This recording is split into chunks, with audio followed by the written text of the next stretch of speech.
traded for the first few weeks without a card machine and noticed straight away that we were actually at side of the border. Mark, it's pretty grim stuff, isn't it? People trying to get away, the border opening, and then them being stopped. And of course, the problems in Idlib continue. What's the best case outcome? Good goodness knows. I don't think any government's come out of this well.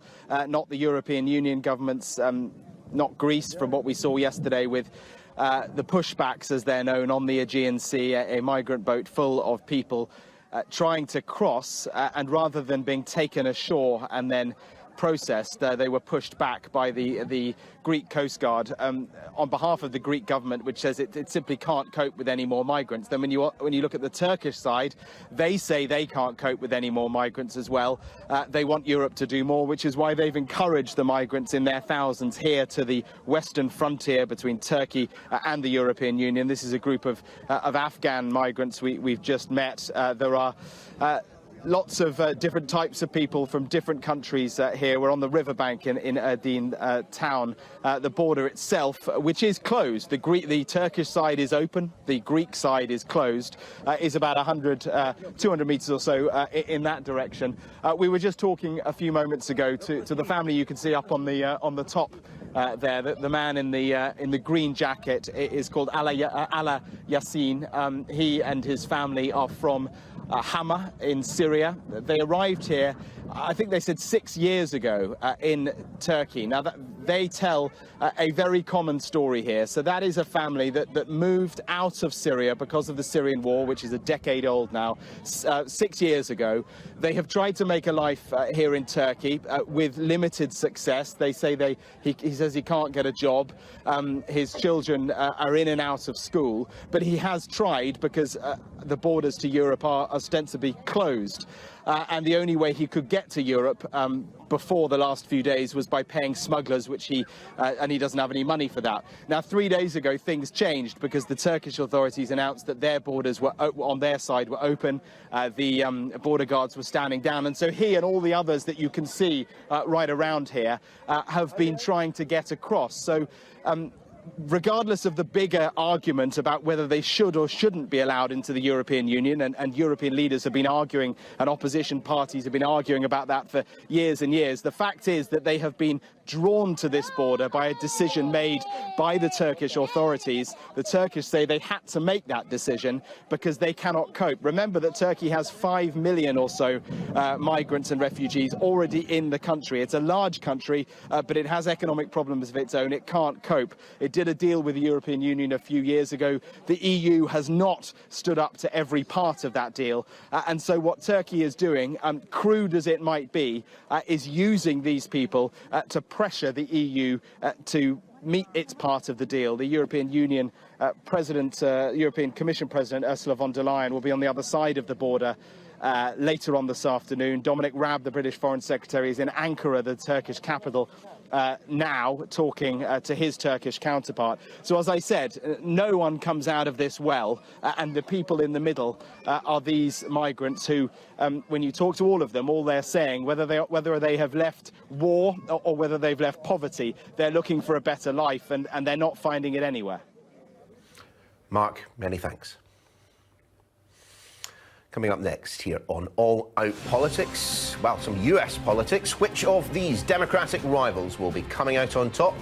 It's Super Tuesday.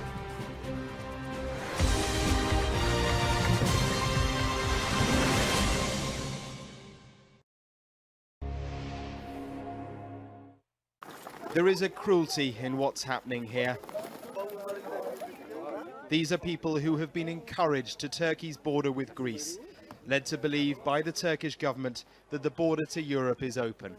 More than that, though, they are being offered free transport in their thousands to the frontier. This is a small village south of the official border terminal. There is no crossing here, just a river. Greece and the EU is just over there. On a tannoy from a tower, a Greek border guard tells them not to cross. Suhaib Hamad is from Iraq. He's been in Turkey for several years, he says, but can't get asylum. Europe is where he thinks the opportunities are. Up the bank, belongings left behind by some who did manage to cross overnight. Hi, how are you? Where are you from? And beyond in the woods, a group of Afghans. They had been trying to make a life in Turkey. We have left everything behind. Look at them now. They only have a rucksack, that's all. They left everything and came because Turkish President Erdogan said the border was open. Where is it open? At the official crossing, the cameras are now being held well back. But this is what it looks like beyond. There are all sorts here. Many are angry at being duped by the Turkish and determined to push forward into Europe.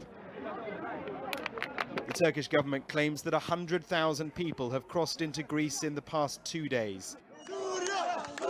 It is a wildly exaggerated figure designed to spook European leaders. While some are crossing over the river, the border here is secure. We crossed over at a terminal further south into Greece to see for ourselves. Mark Stone, Sky News, on the Greek-Turkey border. Welcome back. Joe Biden seems to be heading into what's become known as Super Tuesday with the greatest momentum out of the remaining Democratic candidates. The former vice president's campaign appears to be back on track after he received the endorsements of two of his former rivals. Well, we're joined now by John Levine, a reporter at the New York Post, and from Washington by Taryn Rosenkrantz, a former Democratic strategist and founder of New Blue Interactive. Guys, very good to see you both this morning, and thank you for staying awake for us. John, to you first. I mean, this really is a super Tuesday, isn't it? We had a field of a number of candidates, Democratic candidates, that now does rather seem to have slimmed down. Well, exactly. I mean, even in the last 24 hours, you've seen a remarkable turn of events where both Mayor Pete Buttigieg and Senator Amy Klobuchar have dropped out of the race and thrown their support behind Joe Biden in advance of Super Tuesday. There were a lot of fears going into this race that sort of a fragmented moderate wing would allow Bernie Sanders, even with only 30%, say, of his base, to sort of sew up the whole thing. Not dissimilar to what Donald Trump did in 2016, where he also had a small, dedicated base and all of his rivals were divided. I think what you saw yesterday was an attempt to try to curb that sort of collective action problem. And now what we're seeing really is going to be a crystallization of a fight between Sanders and Biden, and it's one that could be drawn out for a very long time. Taryn, I mean, to what extent did we see Pete Buttigieg and Klobuchar moving their support over to Biden because of that strong showing that Mr. Biden had in South Carolina, predicated to a certain extent on the votes of African Americans? Yeah, I do think it made an impact. I mean, Mayor Pete said after he met with former President Jimmy Carter that obviously South Carolina was a factor in whether he could continue. I mean, that math just was not there for him to continue that path forward. But I think John's exactly right when he was saying that really what you're seeing in this movement towards unity, they really wanted to make sure, especially the moderate wing of the party, that they were sort of, united in support for one person. And that happened to be Joe Biden, who did have such a strong showing in South Carolina, whose delegate count and the math of the rest of the country was not looking as good for those two to continue on their campaigns. And this way they could kind of take all of the moderate voters that they were splitting and kind of focus this forward on one path and one united path, which I think is what most Democrats are looking for right now, because they are united in this effort to beat Trump. So there's a lot of fear, if you will, amongst the electorate about who's going to be the right person to do that. Well, just on that topic, I mean, John, explain to those of us who view US politics from the other side of an ocean why it is that establishment Democrats are so worried about Bernie Sanders, despite the fact that he is the front runner nationally.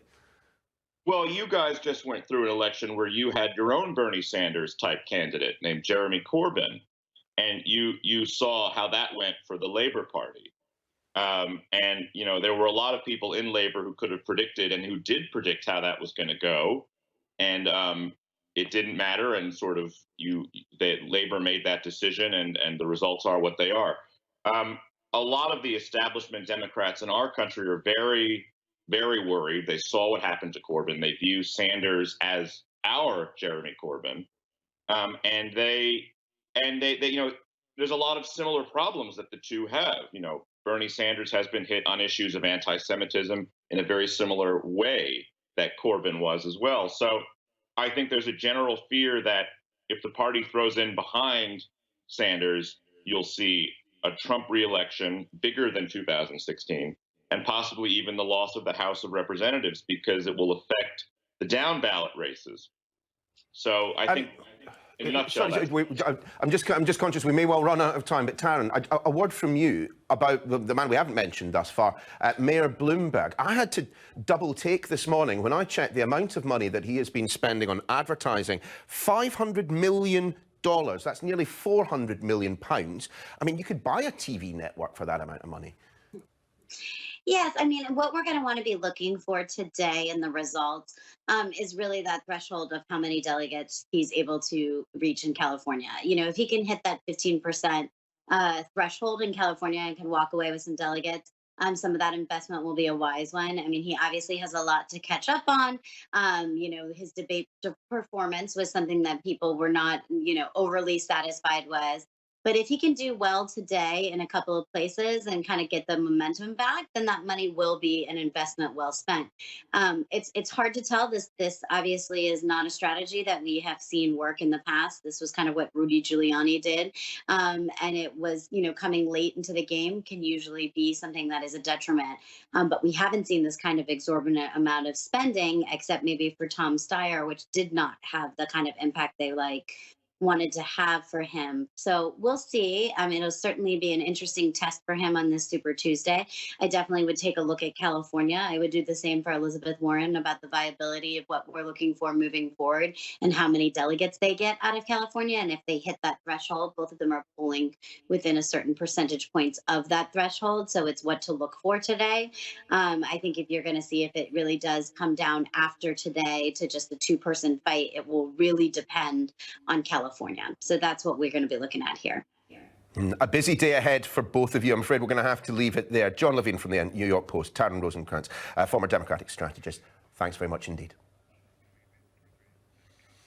Stay with us here on All Out Politics. Coming up next, we will be live in Downing Street, inside that door, for the Prime Minister's news conference on the battle plan for COVID-19.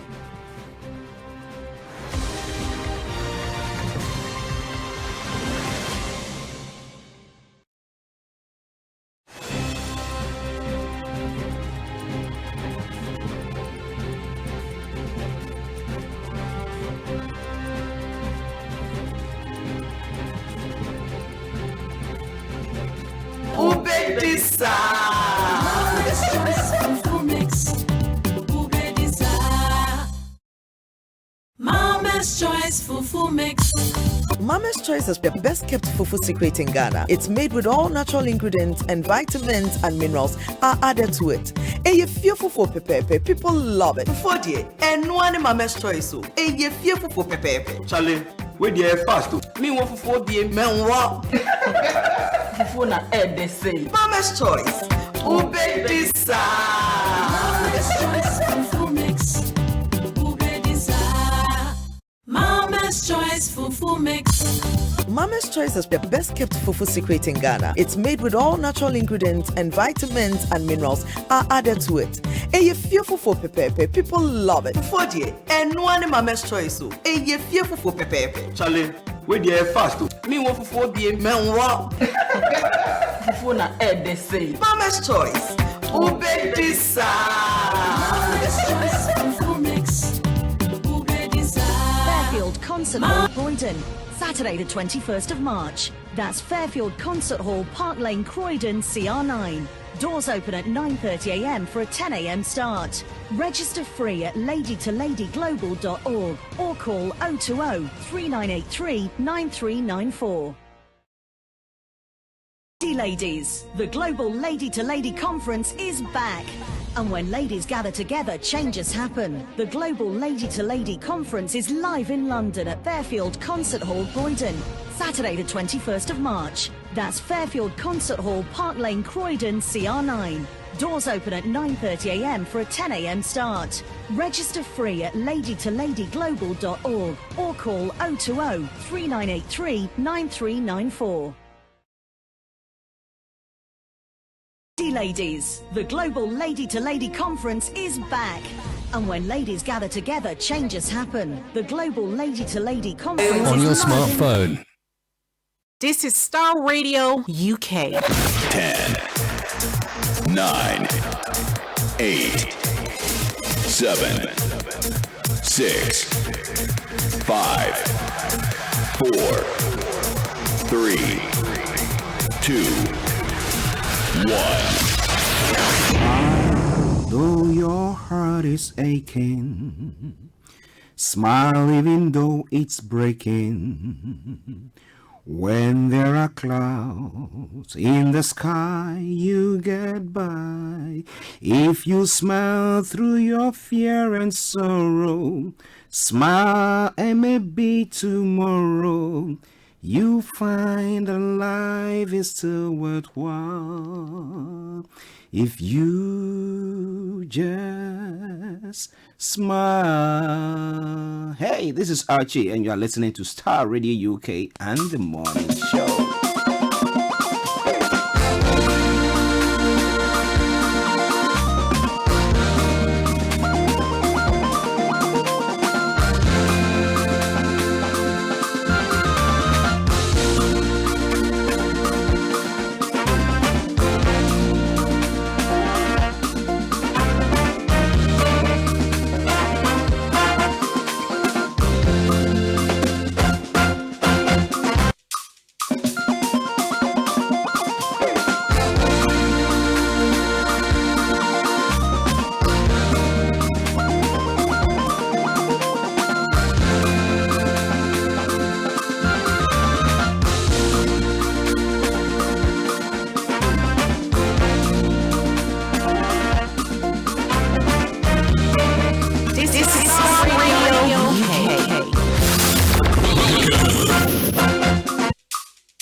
Hello, good morning and welcome to Starr Radio UK, your favorite African and Caribbean radio station in London.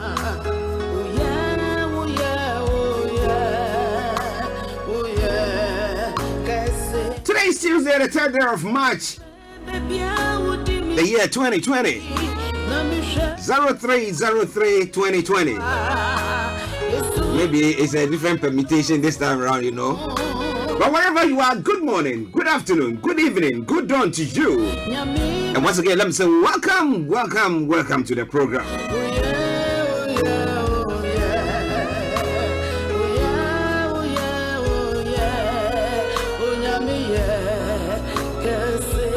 Now, to those of you watching us live on Facebook, I salute you. All those of you using our apps, yes, it is for free. You got iOS or Android. Oh my goodness, just go down there and just download it. Type in STARR Radio UK and you see us there live. It is for free. Time, my colleague was saying that, look, if you can find any other app that is more user-friendly and more intricate than what we have, just get in touch and let us know. You are even going to get a reward for that, you know. But go down there, download it on your app store, and you know it is for free, and just see how good it is. On there, you can have our TV channel and everything there as well. But on that note, those of you who subscribe to our YouTube channel, thank you very much. We so much appreciate it. But go on. Tell a friend to tell a friend to tell a friend. Starr Radio UK Morning Show. And subscribe to our page, our YouTube channel. My apologies. But we're streaming live on all social media platforms. Let's go there. Type in SCAR Radio UK, or you have the promptings wherever it is or wherever you are.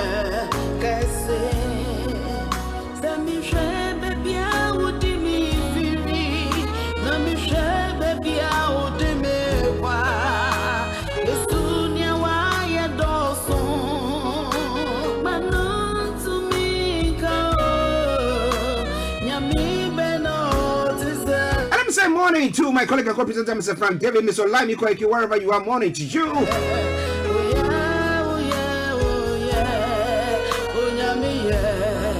Mr. KB Bossman, good morning. Simon Frazier, good morning to you. Dave West himself, the main man. Yesterday he was here smashing the reggae tunes,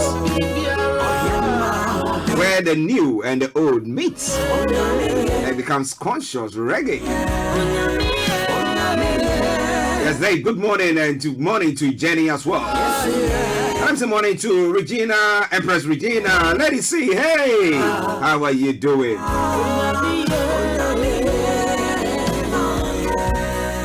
Sister Gina Latte as well. You're on your break watching us as well. Good morning to you. And I say morning to Mr. Koviali. I'm a lot for ECOWAS. To the lovely Mr. David Kluche and the Kluche family in the UK. Dr. Morty, Mr. Eric Nanesi, and Morton and the family. We salute you. Hey, my bro, Felix all the way in Aberdeen. Massive good morning to you, sir. Tale Kwame Tete. And good morning to all our listeners in the US of A. Comfort Haven in Minnesota, Brock Kwame, Mr. Davidson. Mr. Faribuama, yes, in Texas, Houston, Texas. We salute you all. Welcome to the program. It's now 10:42 from the hearts of London. Visit it, Morrison, wherever you are. Good morning to you. By one program online, if it's your first time of listening to us, we'll be bringing you the quote for the day. The weather forecast will follow suit.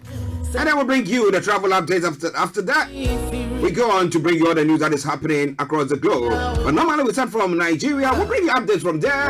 And then we'll move on to other parts of the world. Yeah, we have the corona updates that will be coming your way as well.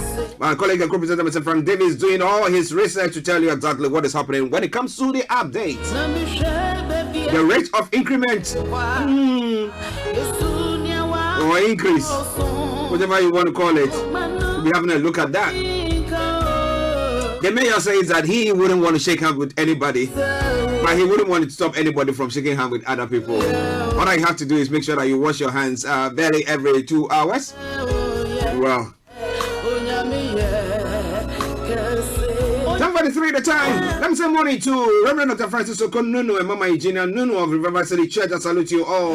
Auntie Mary, Mrs. Mary Bruce, Apostle Henry Bruce. Yes, of Babylon Family Ministries, we salute you. Pastor Nana, good morning to you all. Producer of my Francis. Morning to you. I know you are in lectures, studying hard. That is good. Let's say morning to Captain Felix Tete and to Reverend Michael Esiama. Morning to you all.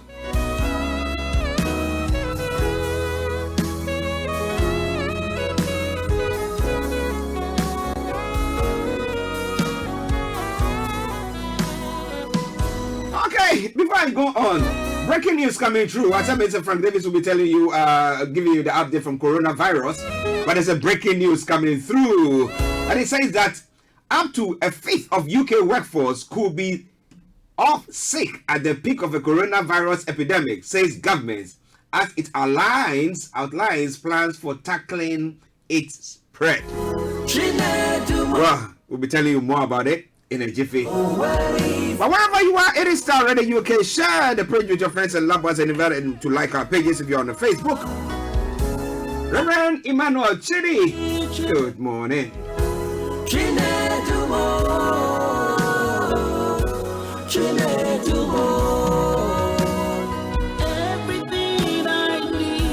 When it comes to the quote for the day, it says great organizations emerge from the right and great people and just business opportunities and a ready market. Let me take it again and then let's see. Great organizations emerge from the right and great people and just business. Okay. Now I see why I couldn't grasp it well. Now, great organization emerge from right people and right and great people, not just business opportunities and ready market. So you need great people. You need the great and right people to help you, emerge wherever you are and whatever you are doing. Try to associate yourself with the right people. Not people, okay, I wouldn't say that. I was going to say not people with coronavirus. So I wouldn't say that. No, that is wrong. Okay then, Starr Radio UK. 10:46. Now, when it comes to the weather front, what is happening? What is happening in the weather front? For London and the southeast of England, yes, it's happening live. It says some showers and cloudier skies will continue to move this afternoon with a few brief glimpses of the sun in places. Hill snow or sleet is likely, but lowlands will just see rain. Cloud and showers will spread away to the east around sunset, leaving most of the night clear and cold. Frost is likely in places. Top temperature 9 degrees, the lowest 1 degree. UV level is going to be low, pollution is going to be low. Sunset 17:46 and sunrise for tomorrow morning 06:40 hours. That brings us to the end of the weather forecast for you. It is Starr Radio UK, your favorite African and Caribbean radio station in London.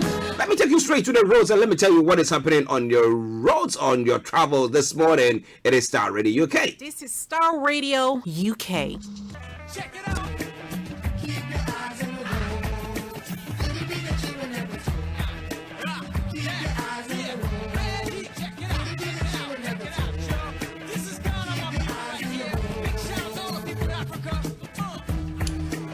Okay, so keep your eyes on the roads, keep your eyes on the roads, so keep it updated. I promise I'll on the Starr Radio UK travel update that comes away every weekday from 10:45.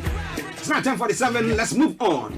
On the London Underground this morning, Bakerloo, Central, Circle District, Hammersmith and City, Jubilee Metropolitan, Northern Piccadilly, Victoria, Waterloo and City Lines, good service there. TFL Rail, DLR, London Tramlink, good service. Minor delays on the London Overground. Let me tell you what is happening there. On the London Overground, minor delays between Clapham Junction and Willesden Junction due to an earlier 40 freight train at Imperial Wharf. Good service on other London Overground routes. I continue to keep your eyes on the roads. I will keep it updated. I promise I want the Starr Radio UK travel update that comes your way every weekday from 10:45. On the riverbank this morning, RB1, RB1X, RB2, RB4, RB5, RB6, Woolwich Ferry. Good service.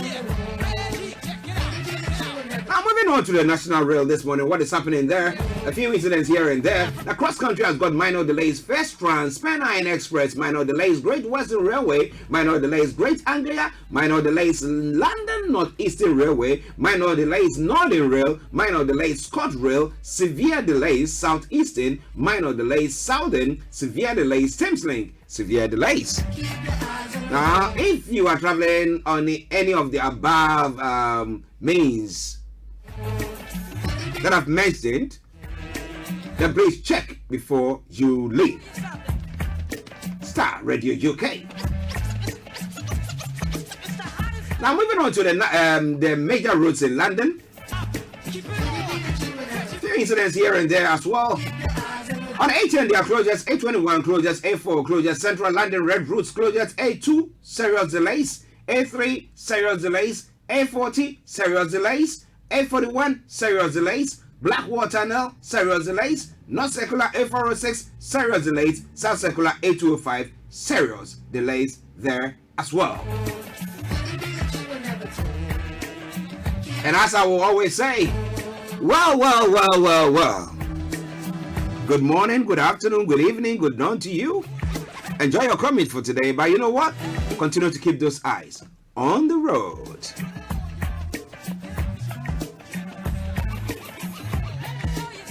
Are you ready, ladies? The Global Lady to Lady Conference is back. And when ladies gather together, changes happen. The Global Lady to Lady Conference is live in London at Fairfield Concert Hall, Croydon. Saturday the 21st of March. That's Fairfield Concert Hall, Park Lane, Croydon, CR9. Doors open at 9:30 a.m. for a 10 a.m. start. Register free at ladytoladyglobal.org or call 020 3983 9394.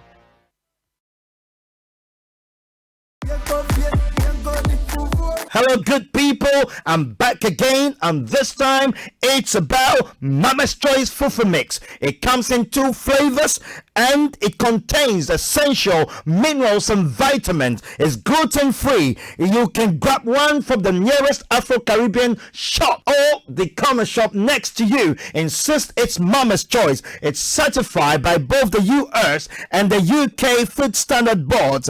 Grab one for yourself today. Mama's Choice. Baby Sa Charlie. Check me out. He tells me my energy is making him tired. Yes! How do you get the energy to do I've been told that I have a lot of energy, but my goodness, I think today I have met my match, people. I have met my match, Miss Suzanne. Wow, amazing. One of the things that's the start of the darkness. The whole of darkness. So what did that myself and the world will adjust. And 2019. Forget the proverbial boardroom. Join me, Simone Frazier, on the CEO, the program that gives you the driving seat over your life. Every Tuesday, 8 p.m. only on Starr Radio. Welcome back to the program. It is Starr Radio UK, 10:51 the time.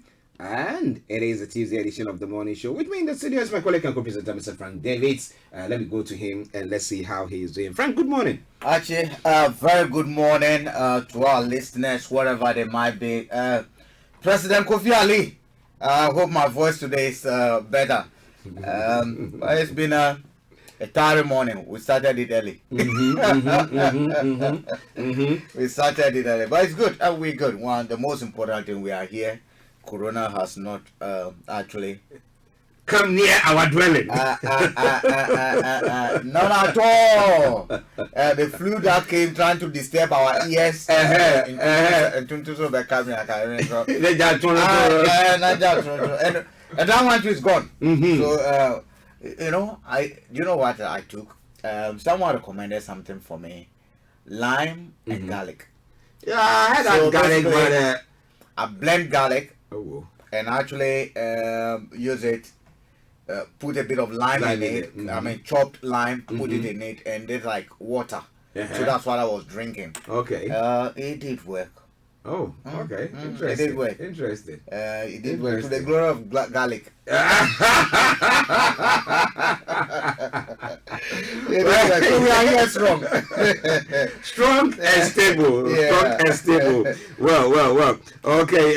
Somebody was talking to Frank this morning. He said that Frank has got some lovely deep voice in the morning. The sexy one. So he's going to unleash it on you today. So you better get yourself ready. Yes.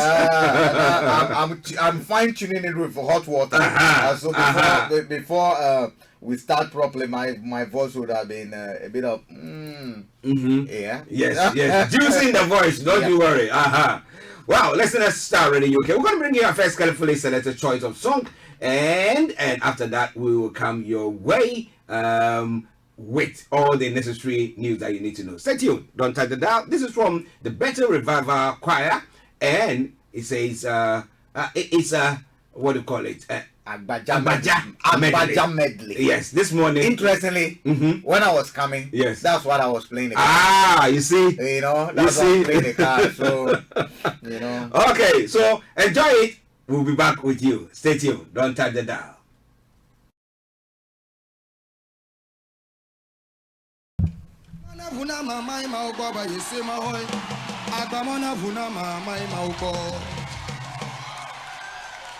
Anamadon kunyo Yesu wonam jila nyara kama lima gloni o nebe magloni ba akpa ayata ma ba Yesu ma hoy agbamona vuna mama ma ugo ba Yesu ma hoy agbamona vuna mama ma ugo ododio naho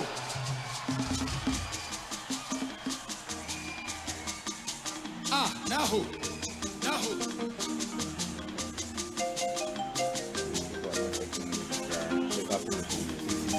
Yesu wetu jana, toya oto amadeke matemwachio. Yesu wetu jana, toya oto amadeke matemwachio. Yesu wetu jana, toya oto amadeke matemwachio. Yesu wetu jana, toya oto amadeke matemwachio. Yesu wetu jana. Agbamana vuna mama ima uko ba Yesu mahoi. Agbamana vuna mama ima uko. Anamadon kungu o Yesu wonamchila nyara kamali magloni o negbe magloni ba akpa ayata ma ba Yesu ma hoy agbamona vuna mama ima ugo ba Yesu ma hoy agbamona vuna mama ima ugo ododio naho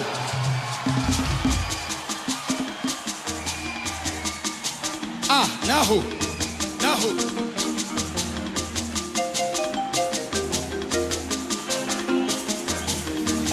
Yesu wetu jana, toya oto amadeke matemwachio. Yesu wetu jana, toya oto amadeke matemwachio. Yesu wetu jana, toya oto amadeke matemwachio. Yesu wetu jana, toya oto amadeke matemwachio. Yesu wetu jana, toya oto amadeke matemwachio. Yesu wetu jana, toya oto amadeke matemwachio. Amaba Yesu wetu jana. Doya oto amadeke matemwachio. Yesu wetu jana, doya oto amadeke matemwachio. Tonya omiba, miba mejo omya Yesu go. Tonya oto na Yesu.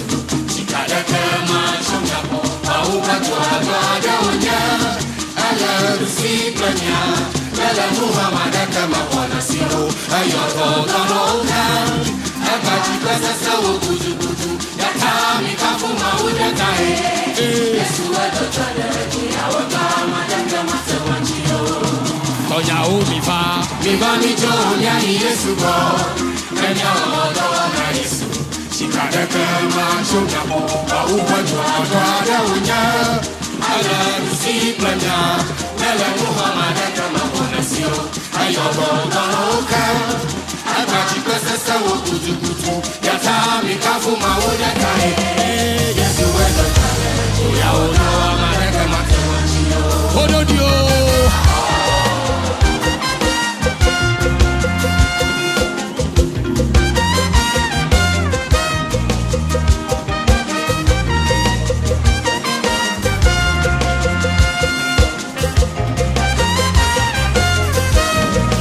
Yesu wetu jana, toya oto amadeke matemwachio.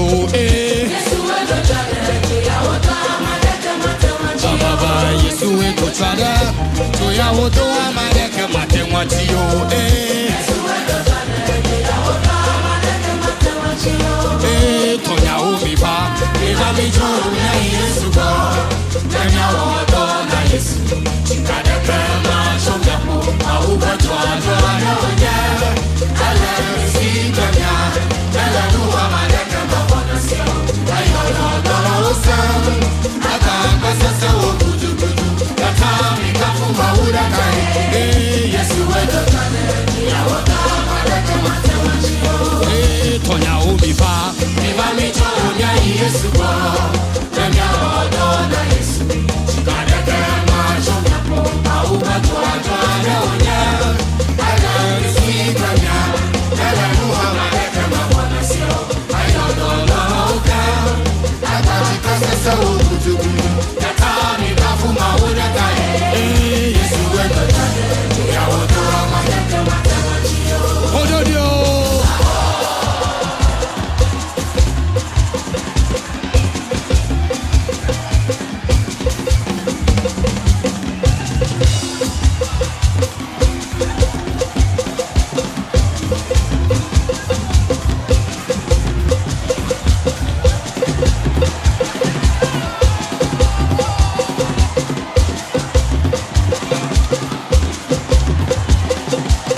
la.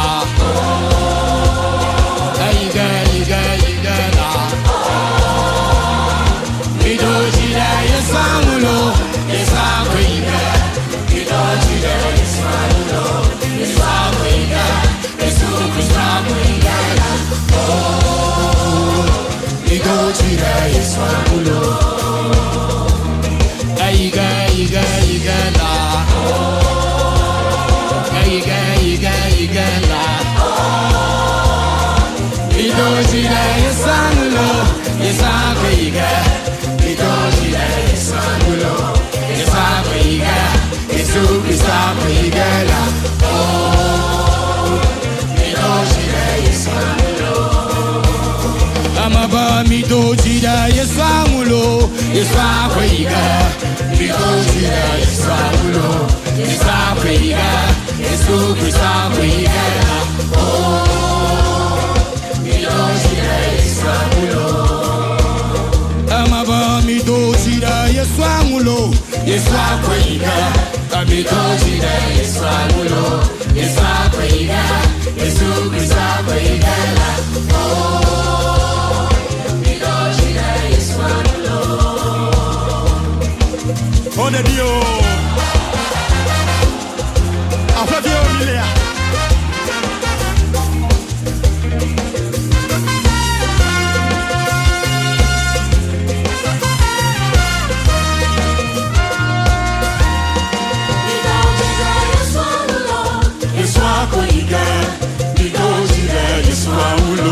Yesukuiga, Yesukuiga la.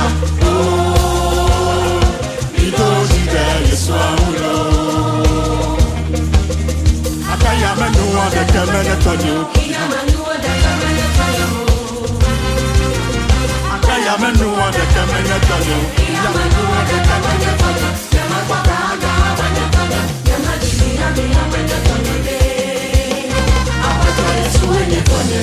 Yajikwema hose, apata Yesu enyetonye. Yajikwema hose, apata Yesu enyetonye. Yajikwema hose, apata Yesu enyetonye.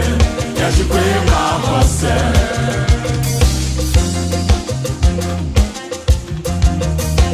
Ahora Dios.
Starr Radio UK, your favorite African and Caribbean radio station in London. I hope that you've enjoyed this morning and the tunes that we are bringing your way. Giving thanks and praise to the Almighty God for what He has done for us. Well, no corona will rise up against it. Well, it will not prosper. But that doesn't mean that you don't have to wash your hand, though. You better wash your hand and make sure that when people are sneezing and all that stuff, you run away. Run. Run is proper one. Flee. But if you have yourself, been infected by it, there is hope. God can heal you. Yes. LM Prazo has given us a message this morning. Okay. It said, hello, brother Archie, long time. And it says, and I like this, if you don't like something, change it. If you can't change it, change your attitude. By Maya Angelou. Yeah, that is a good one. Yeah. So why don't we like this morning? We don't like Corona. Yes, so we change our attitude. We wash our hands. No handshaking. You're on point, LM Prezo. You seriously on point. You're in the spirit. It's been quite a long time. Yeah. At a point, I wanted to go and see Obinim to see if he can get to the spirit and fetch him out. If you don't, David and Kegbe, so I have to send Obinim after them. Missing in action. That one we have to deploy. We're going to send Obinim after them. Wow, listeners, Starr Radio UK. 6 minutes past the top of the hour. This evening, exactly at 8 o'clock, we'll be bringing you the only program that is the CEO with Simone Frazier. Yeah, you make sure that you stay tuned to that, because you've got a very special guest who's going to be coming your way. So make sure. But if you're listening to us and maybe you're interested, you are an entrepreneur, you are a student, you are somebody, you just want to have that exposure. Starr Radio UK, we can give you that opportunity to do that. Maybe you think that, hey, you want to have your own program and you want to do it, you want to promote maybe a cause that you have. Get in touch with us. You can contact us on 0203 3711882 0203 3711882, or email us, drop it as a line. It's info@starradiouk.com, info@starradiouk.com, and we'll get back to you. Those of you who are maybe too busy, if you drop a line on our Facebook, what do we call it, page, we'll be able to get in touch with you there as well. But it is Starr Radio UK, your favorite African and Caribbean radio station in London. 7 minutes past 11 is the time. I'm here with my colleague and co-presenter, Mr. Frank Davis. We take one commercial break, we come back, and we continue with the show. Stay tuned. Don't touch the dial. Check me out. He tells me my energy is making him tired. Yes! How do you get the energy to do I've been told that I have a lot of energy, but my goodness, I think today I have met my match, people. I have met my match, Miss Suzanne. Wow, amazing. One of the things that's the start of the darkness. The whole of darkness. So what did that myself and the world will adjust. And 2019. Forget the proverbial boardroom. Join me, Simone Frazier, on the CEO, the program that gives you the driving seat over your life. Every Tuesday, 8 p.m. only on Starr Radio. Welcome back to the program. It is Starr Radio UK, your favorite African and Caribbean radio station in London, bringing the time now to 8 minutes past the top of the hour. Like I said earlier on, this program finishes exactly at 1 o'clock, and then our DJs take over, bringing you more music, less talk. Name it, all kinds of music. My goodness, you wouldn't miss a thing there. So make sure you are glued to your sets during the afternoon whilst you are going about your duties. That's the best radio station to listen to, Starr Radio UK.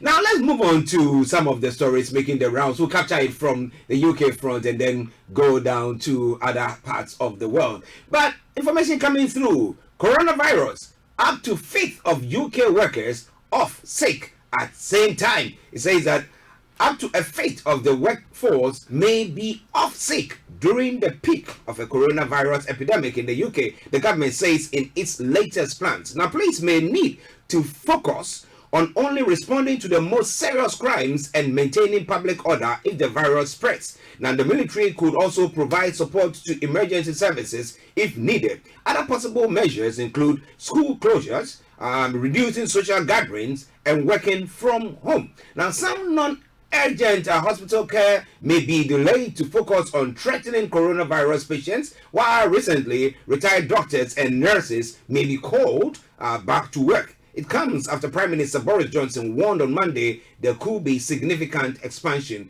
in UK cases as the number rose to 39. Frank. Coronavirus, 3 more yes. yesterday. Yes. And today too, we're going to have more coming in. Actually, this is the same thing we'll be seeing that now they are upping this mistakes, and they just pre-warning us that look, be ready if state of emergency in the interest of public safety is declared. These are some of the measures that you're likely to see that will be called on or will be implemented. Military on the streets helping emergency services. You go to a nurse, you go to see your GP, and you might see a doctor. You might see a military doctor over there. Is part of it. So basically, this is an advance notice that we should be ready, we should be prepared. We're likely to see some of these actions coming in. And then what you're likely to see, again, is the workplace gathering, contact. They want to reduce contact as much as possible. Which is the best thing to do. Today, as we speak, South Korea, they declared state of emergency. The president over there has put the country on a war footing, which means the military are involved. A state of emergency has been declared against the coronavirus. It's like a country at war. So they have already declared it. EU again up its stake overnight against the virus. So actually, we continue to preach the message. People to take precaution, wash your hands, cleanliness, do what you have to do. Do the possible best that you can do, and you have to. I call it a call to duty for each and every one of us. We have to be responsible. Our destiny is in our own hands now. Salvation is personal, and certain things that you can do for yourself, and you have to do them now. You have to do them now. I have a worry about. People who go on public transport, and go to the shopping centers and stuff like that. Now, where earlier on we knew that people who had come from places, the epidemic centers, were the ones who were actually, and therefore they were being quarantined and self-isolation and all stuff. Now that we have people who might not have known that they've been infected and going along, and especially when the symptoms, it's quite deceptive. You think that the person is suffering from the common flu, and then boom. Actually, you see, we cannot have a zero risk situation. So there will be a level of risk. Some people will be infected. Without no two ways about it. What we need to do is, what can we do to reduce the level of risk? We're not going to say our way of life should stop completely. So all buses should be grounded. There are some people who contract it in a bus. There are some people who contract it in a train. There are some people who contract it in restaurants. But as an individual, what can you do? And even if you have it, what can you do so that you don't become a vehicle of spreading the virus? That's what we can do what we have to do, but we cannot stop it from happening completely. Some people definitely will get the virus. Yesterday, the 3 that were that are confirmed today were not part of the list that we count. As we speak, they've increased to 39, which means by close of today. Others, Saturday we had 3, Sunday we had 4, we had 12, Monday we had 3. That's confirmed now. Today we likely to have 5.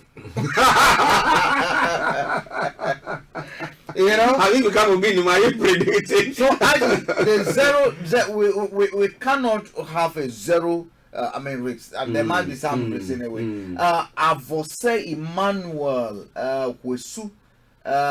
Thank you very much for joining us, and we welcome you to Starr Radio. Please share the page, download our app, and if you're on YouTube, subscribe to our channel as well over there. So actually, we can't have a zero risk. There will be risk. Look, eating even has risk. There's nothing on this earth. Of course. Even when you were birthed. It was a risk. Oh, of course. Your mom took a risk. You could have died easily. Okay. Well, listeners, as we've been saying all the time, make sure that you wash your hands. Now, you have to be very, very hygienic. To make sure that you don't get yourself. We know our kids, when they come from school, you will not be able to tell. But if you see any signs of anything, sneezing or that, it might be just a common flu. But make sure they are kept away from the others. The kids' side is very, very, very, very important. I will say that parents, if you are going to pick your kids from school, you see, if you go to Wilco, for instance, even if not the sanitizer, the wet wipes. just make sure before they leave school, because we know the teachers do their best. Yeah. The teachers do their best in school. Now, when you pick your kids up, I know sometimes you walk your kid, you take them to the nature, you buy them sweets, lollipop, and other things. I understand that, but the first action you should take is be cleaning their hands. That is what you should do. Before the wipe should do. Wipe their hands, wipe their nose, their face with it, and then you can continue with your... before you even get into a shop to buy them anything. Now, secondly, sometimes we go to shops and we buy sweets. We give the sweets to the kids. And sometimes they use their mouths to open the wrapper. Actually, I'm not saying the sweets contains a virus. What I'm saying is someone could have touched them and moved them. Probably I came trying to buy something, I touched one sweet, I left it over there. You never know if I might have even just walked into the shop and sneeze. And sneeze. So for me, today I will not allow anyone, a child, to open it. I'll open it for themselves. So parents, when it comes to kids, they have a greater responsibility. I mean, it's about we doing what we're gonna do. Of course. We over here talking about it. We're doing what we have to do with the platform. As much as we can. Much as we can. If we don't do it and it happens, I mean, people will not forgive us. God will not forgive us. So we are doing our best. But do you think that it's about time that we start putting on masks and stuff like that in town? I don't see it, because the moment somebody sees you having that, they will just hey, actually, people have infected. I've seen some. I told you that long time ago when I saw two people had the mask on, and there were some 3 people following them. I'm like, they look like Chinese. Have they arrested them for corona? The Chinese are not, I mean, corona or no corona, they are noted for wearing masks. Because of the weather. They're noted for wearing masks. But actually, if you have a mask you want to wear, it's an individual choice that people should wear. People should. I mean, if they want to wear it, doctors have said that it does not. I mean, it's not 100% listen, but at least it provides some shield.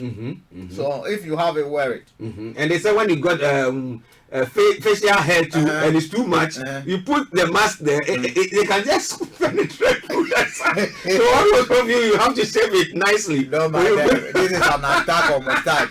Hey, the Moses is keep your mustache. This is an attack. Just make sure you wash them. Just make sure you wash it. Don't be licking your lips when you have all those. The Moses is wash them clean it. That's all. If you have a comb, just get them brush it.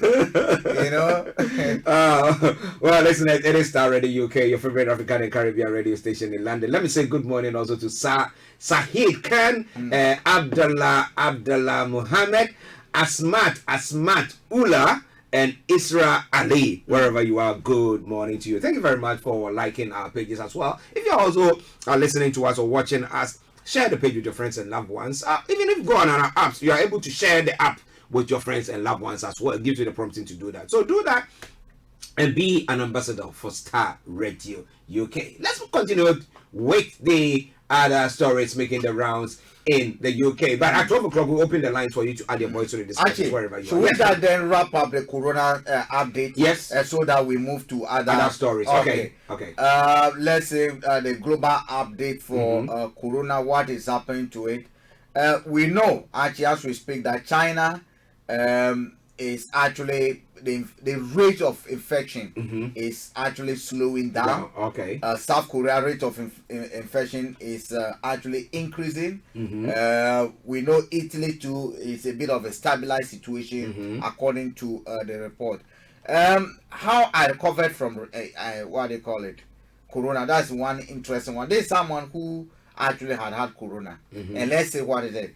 As the new coronavirus continues to spread around the world, some medical experts say it could become a widespread as the common flu. But as the number of casualties rise, thousands have also recovered. Few ones to talk about their experience so publicly. So let's see what she's saying. She's saying that look, because of the discrimination and stigma they could face, however, one woman in Singapore where they have more than 100 cases decided it was time to speak out. And actually, it's about cleaning, eating well, a bit of sleeping more because I mean you are quarantined. What will you do? You have to sleep. Actually, we'll continue.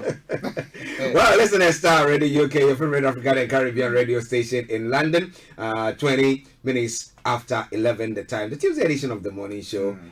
With me in the studio is Mr. Frank Davis. I am Archie. Now, when it comes to ending the corona updates, the Pope has tested negative to the corona. They should bring the Pope's results. They should bring it. They should bring the Pope results.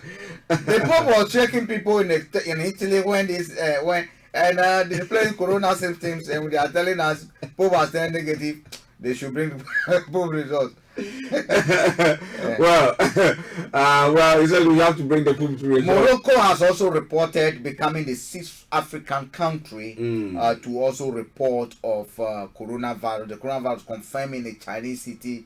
It was reported in one individual. So now we have countries that have reported in Africa. We have Ivory Coast, Kenya, Ethiopia, Botswana. Oh no, hold on, I got it wrong. Those are the countries that have actually they have suspected cases but not confirmed yet. Yeah. Okay, listeners, whilst Frank tries to get us some more information pertaining to that, but some of the repercussions of this coronavirus are the police in London are investigating an assault after a student from Singapore said he was beaten up by a group who made comments about the coronavirus outbreak. Now, Jonathan Mock, 23, said he was walking down Oxford Street last Monday when he heard shouts of coronavirus behind at him. Now, Mr. Mock said within seconds of turning around, 3 or 4 young men and a woman were in his face. All of a sudden, the first punch was swung at my face and took me by surprise, Mr. Mock said in a widely shared Facebook post. One of the group allegedly tried to kick him in the head before saying, "I don't want your coronavirus in my country." You know what? I wish he had coronavirus. They would have. I would have tagged them. You know, I wish he had coronavirus. No, but that is barbaric. Yeah, I mean, it's not acceptable. It's not acceptable. Also, I mean, I pray that the police will apprehend these criminals and bring them to justice because it's not stigmatized. Yes, we know people suffer. We've suffered it for a long time. But I think it's totally unacceptable. Yeah, it's totally unacceptable. And actually, let me get you the African update now. The Senegal, Tunisia, they have confirmed. Egypt, we know. Algeria, we know already. Kenya has suspended flights, like we keep on saying. Nigeria, record first case. 2 South African test positive in Japan. South Africa also, an expatriate also tested, and the Chinese airlines also resumed flights to Kenya. There's Kenya, Uganda defense stance on evacuation. They don't want to evacuate. Zimbabwe woman test negative. Rwanda health minister fired. We don't know whether it has to do with corona. Chinese national quarantine in Kenya. West Africa countries collaborate. So basically, which is there's a collaboration. There's a collaboration. West Africa, Egypt records African first case. So we know that. Let's say what is happening in Congo. Ghana records negative. They test. Yesterday there was a video from Ghana where let's say a doctor from. I mean, we know there's going to be fake news. A video about a doctor from Konfanache Teaching Hospital who says that the dead one man who has died is it could be corona. I mean, I look, please, if you've listened to it and get that video, check it. I don't think it makes sense at all. I mean, let's give some credit to the institutions. Yeah, and especially, I mean, corona is going to affect. I mean, it's more to do with people who have traveled from outside into the country. So people in the hinterlands and stuff, you rarely will you get them to have traveled or have the opportunity to do so. It's those of us who travel a lot and stuff like that, or those who have been visited by people who have traveled. The health experts are also wondering why Africa has remained, I mean, basically marginally a very they have low rate of this infection. Someone was like, could it be? I mean, the tropics, the heat, could be the heat. Because even here, you know, when there's flu, when there's winter, that's when we have flu. When we get into summer, it just go away. So could it be that You know, probably if you have a tourist attraction, this is the time to Corona site. Corona escape from Corona. I mean, if we can promote it, people of money can just fly there. We give them some nice compound to stay. I mean, they lie in the sun because there's no sun here. Yeah. That's a tourist opportunity. Resources are not they become. We can turn Corona to its resource and make money out of it. They should go to a place. If you listen to us and you want to escape from Corona, contact us. Yes. We'll have a destination for you. Yes. Ghana, my happy home. Now, finally, Japan could be allowed to postpone Olympics, the Olympic game to end of the year, says Minister. Japan's contract with the International Olympic Committee allows it to postpone the Tokyo Games until the end of the year. Japan's Olympic minister was quoting as saying in a Reuters report. But contract is invalid at this time. I mean, force majeure. I mean, act of God, act that you could not do anything about it. Contract is invalid. So even if they decide not to host it again, I mean, they also look at the financial aspect. Yeah, they spent a lot of money to get everything. But who will go? I'm not going. Basically, the athletes will want to go. You trained and then. Well, that's their daily bread. I will not go. As a spectator, I'll be. I'll watch it on TV. Okay, that's a good one. We'll go and cover it for you. Well, listeners, it is Starr Radio UK, your favorite African and Caribbean radio station in London. 11:26 is the time. The morning show, the program. Now let's come to some other stories begin around. Now, Priti Patel, staff member received 25k payout over bullying allegations. Now, a former aide to Priti Patel received 25,000 payout from the government after claiming she was bullied by the then employment minister. Now, legal correspondence said it's alleged that the woman took an overdose of prescription medicine following the alleged incident in 2015. Now, the DWP did not admit liability and the case did not come before a tribunal. Ms. Patel is facing allegations which she denies that she mistreated staff in her current role as Home Secretary. Sir Philip Rotnam, the Home Office most senior official, resigned on Saturday, alleging Ms. Patel's conduct towards staff included swearing, belittling people, making unreasonable and repeated demands. Actually, they're trying to establish a pattern of behavior over here. Because if bullying allegations have been leveled against and the Prime Minister is saying, no, nothing of that sort, here we have a clear case of evidence that that is part of her, that there's now the government has even paid. I mean, they can only pay if 5 years ago. Yeah, they can only pay if they admitted that, or she was found to have committed the act, what she was accused of. You know, if they've not, they would have challenged it. By that payout, the government, in my view, accepted responsibility, for bullying behavior. So, could this be what she's repeating at the Home Office?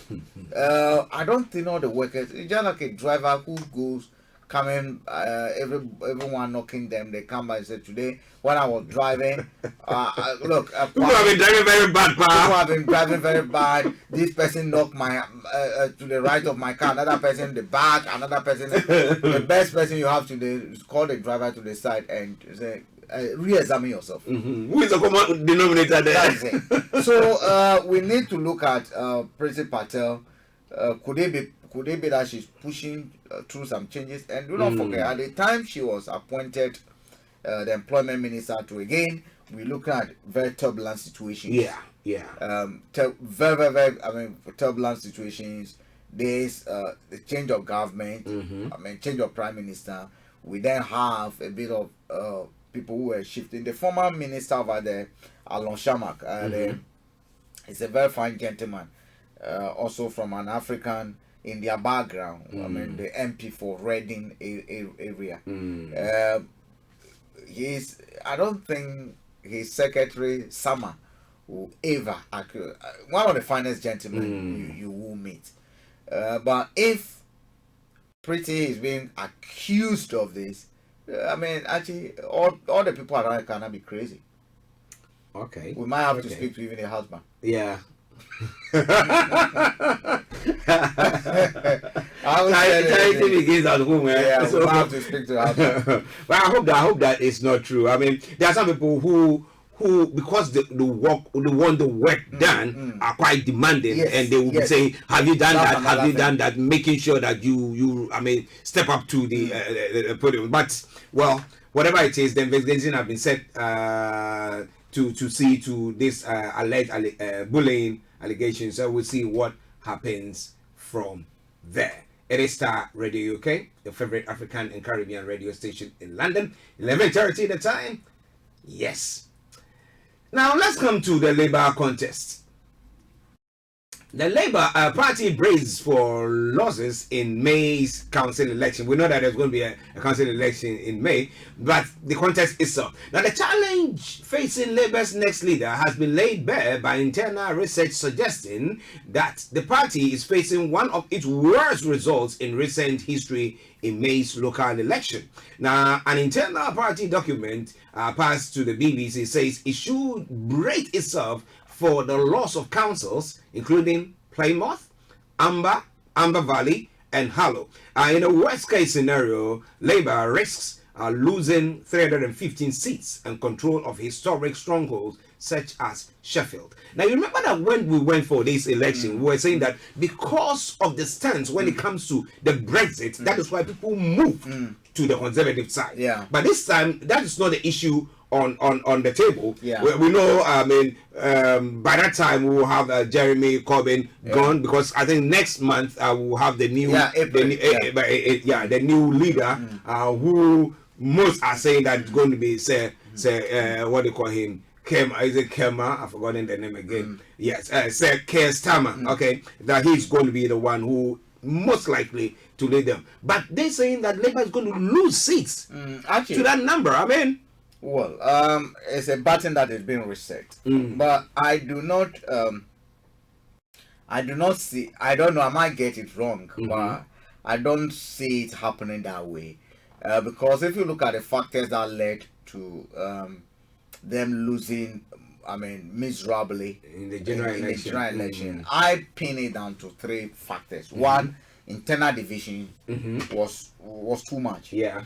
Now the Brexit issue was too much. The timing of the election. Now, if you look at the internal division, that led to Corbyn being tagged as an incompetent or someone who couldn't lead.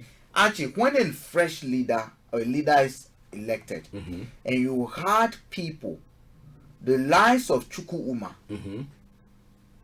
the Blair caucus, from day one, they erected barriers against this man. Basically, chopped him into pieces and gave it to the dogs. Now, I got to a point you needed him now to save you. The dogs are now backing that the meat you gave us, this is the time we're going to chew it. Who do you blame? You blame the like of Chukwuma and other things. Because the man did not even get support from his own people. Are you getting me? Everything that they threw at him is the same thing that BBC, LBC were repeating. Chukwuma said, those are the records. They gave the man out. They gave the man out. They gave the man out. So, and we know when there's no unity, difficult. Difficult to do anything. And that was the beginning of their own problem. It was the same copy that did well in 2015. So what are they talking about?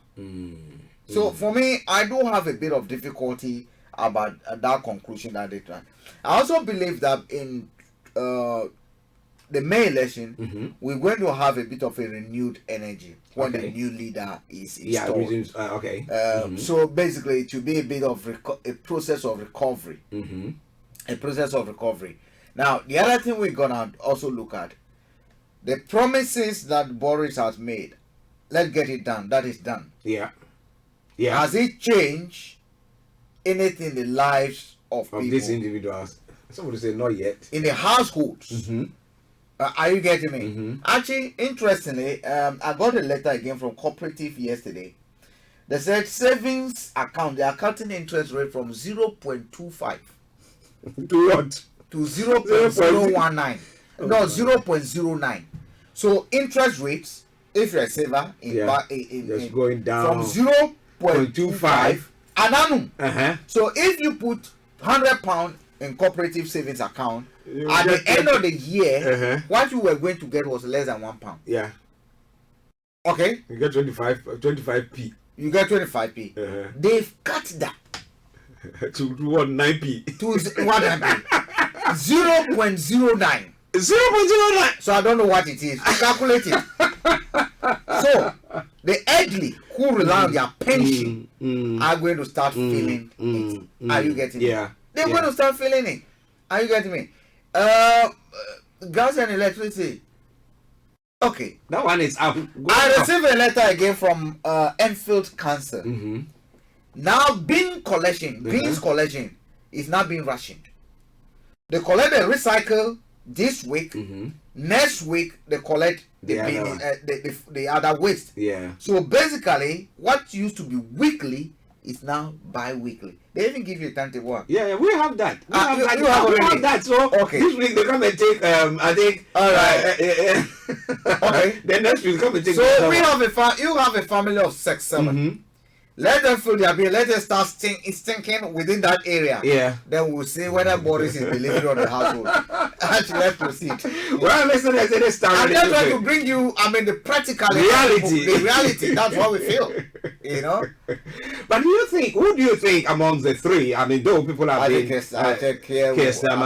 The momentum is on his side. And if you look at even when they were going to the election, he was one of the most vocal among them. You know, he was one of the most vocal among them. You take Jeremy Corbyn out, you take the shadow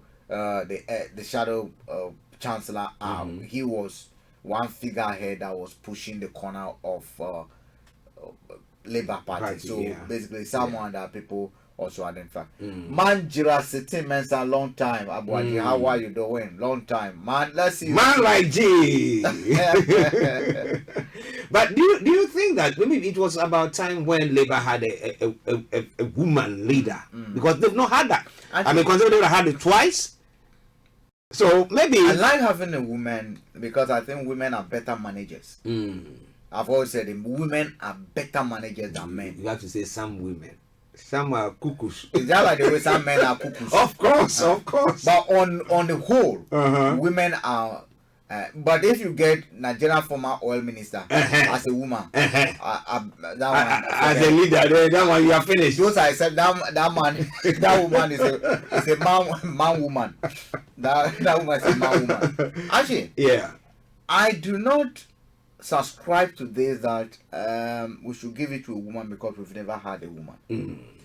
If they had someone who can perform better than what they call it, they should give it to him who is a woman. Okay. I only will base my judgment on what the person brings on board. Okay. Merit. Yeah, not because they wear bra. No, not at all. Not because they wear bra at all. Okay, interesting. We don't know what you think, but in the next 22 minutes, the lines will be open for you to add your voice to the discussion. Maybe Labour needs a female leader, not by marriage, whatever it is. Let's put her there. Wow. Maybe that will sort it out. Breaking news. Yes. From Bank of England. Okay. The Bank of England governor has warned of a large coronavirus economic shock. So Corona still dominates. McCartney warns of large short-term economic shock.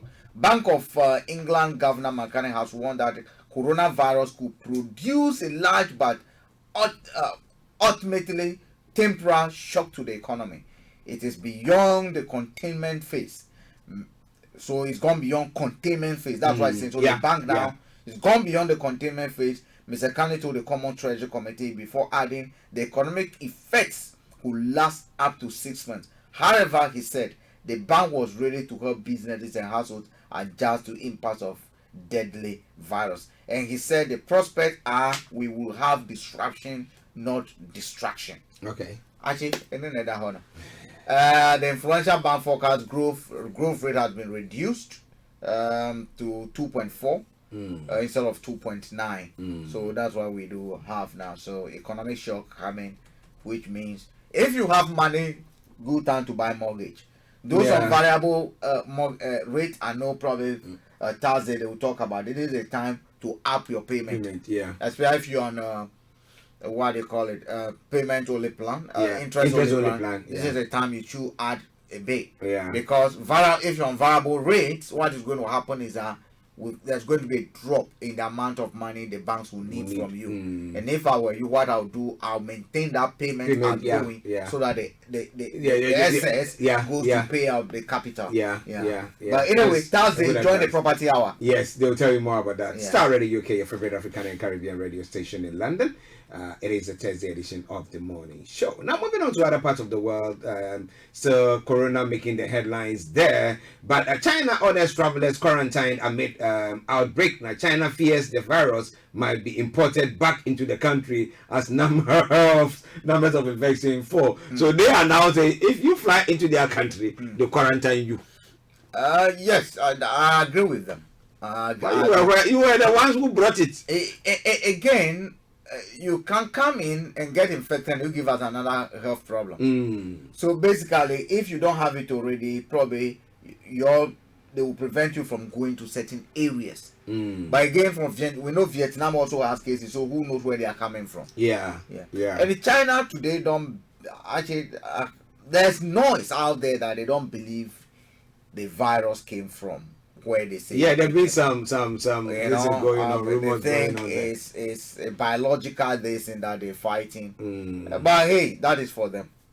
Well, whatever it is, whether biologically or whatever brought it, all that you have to do is make sure you keep yourself hygienically clean. If there's any word like that. But in other parts of the world, Putin wants God and traditional marriages made law.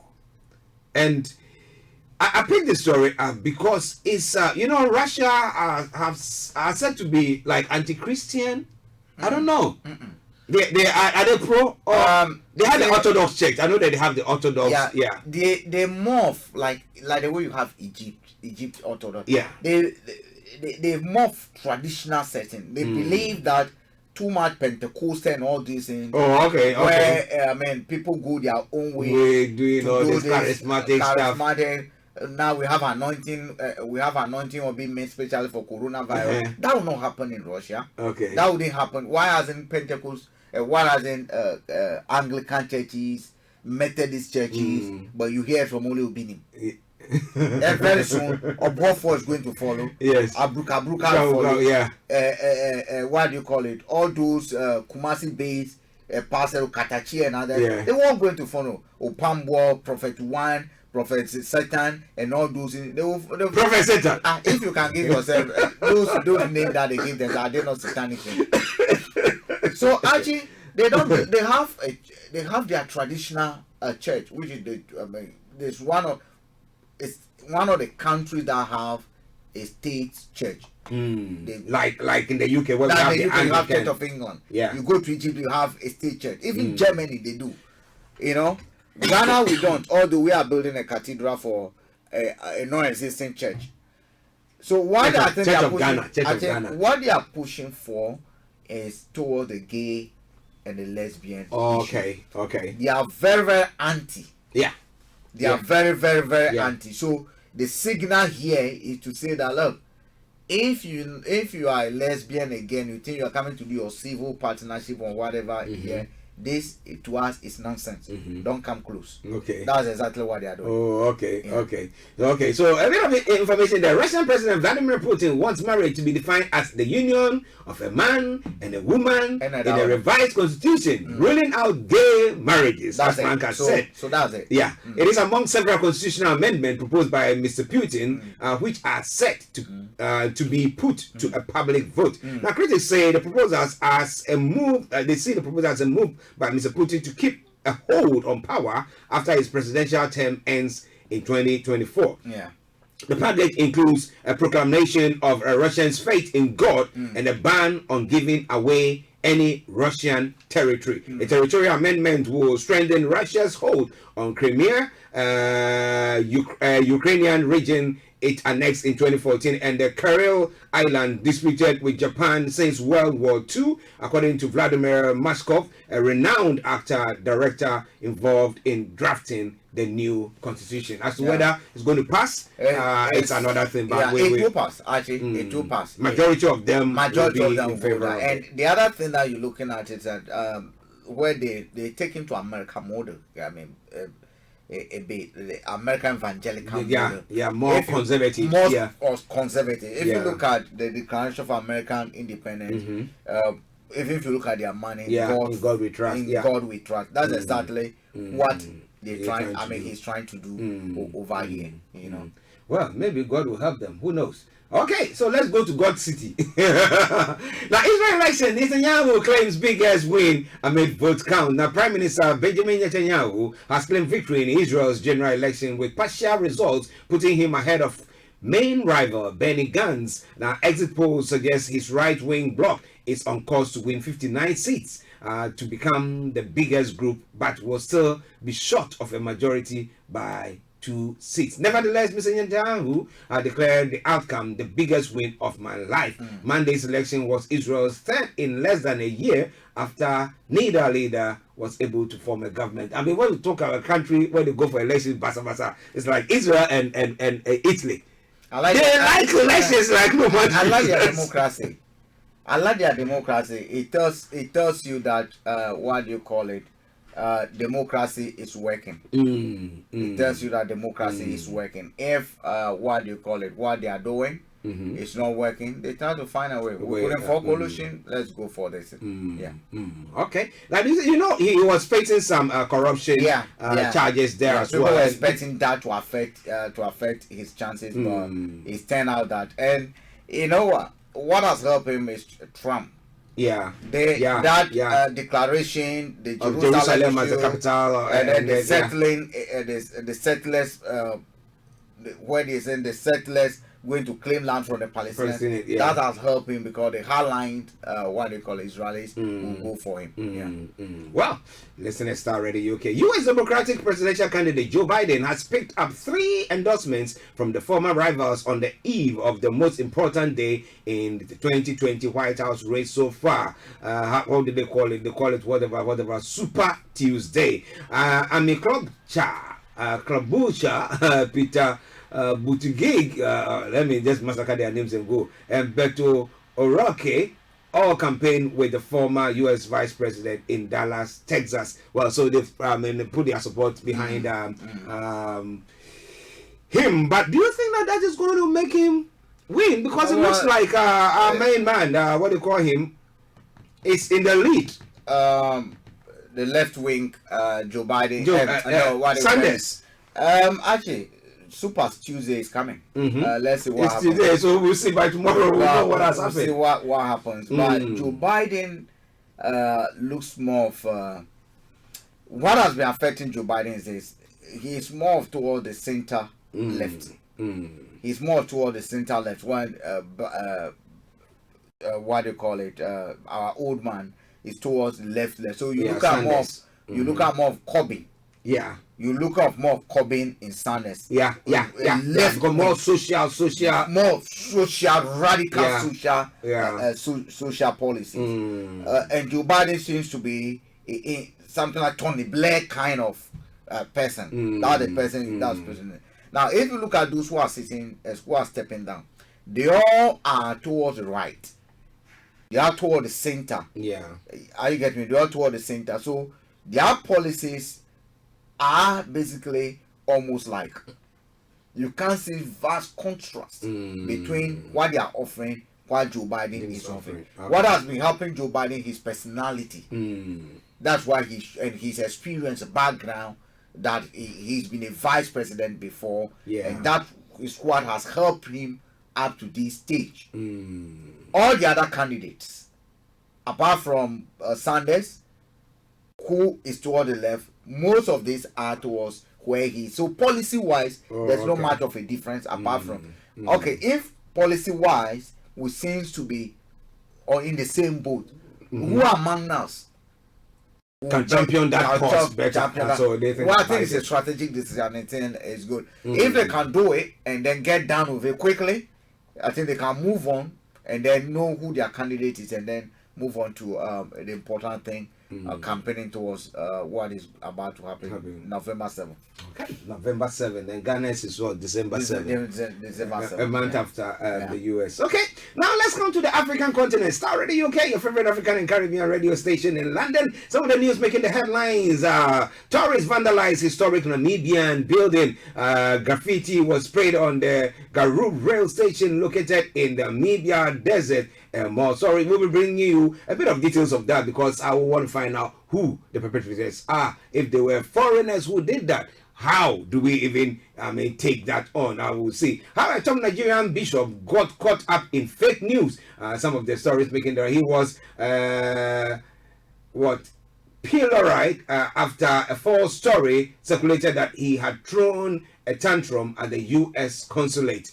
People just do that. I don't know how people do this mishmash thing, and then they'll just say, "Oh, you were there." Meanwhile, the person wasn't there. The coronavirus test ready within weeks across Africa. The UN health body says currently 33 to 47 sub-Saharan countries have testing facilities. So are they the ones supplying us with the testing facilities? And what we have, is it enough?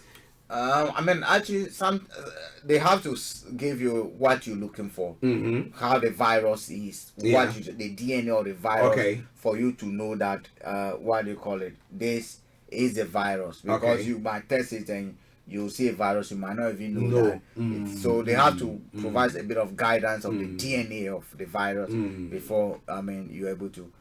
But again, they need to call. The medical world, they talk. Among themselves, because they need to collaborate. There could be a discovery somewhere. Hey, it's a blessing for the whole world. So they're always in talks. Wow. Okay. Now going on to the other story that I brought you, the first one that I brought you, it says that the main body representing the hospitality industry in Namibia says it is appalled at the disrespect shown by foreign tourists who sprayed graffiti on one of the country's historic buildings, the Namibian newspaper reports.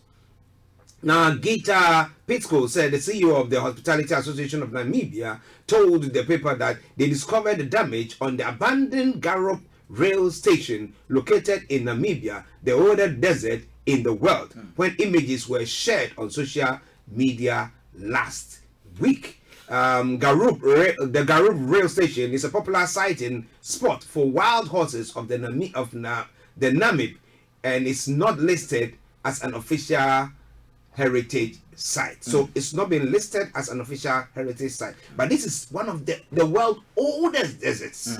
So why didn't they think? Because you say resources are not, but they become. So this has become a resource where somebody could just pass by and you can just take money from them. Actually, even the person who was complaining used a word over there that whether it was, if it's court or whatever, abandoned. Yeah.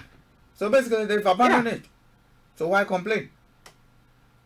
You abandoned it. Yeah, so somebody can do anything that they want to. So if you know it was important, now that you're crying foul, didn't they know that it was important? What did they do about it? Abandoned. Yeah. That's what they're saying. That it's an abandoned site. Yeah. You don't want it.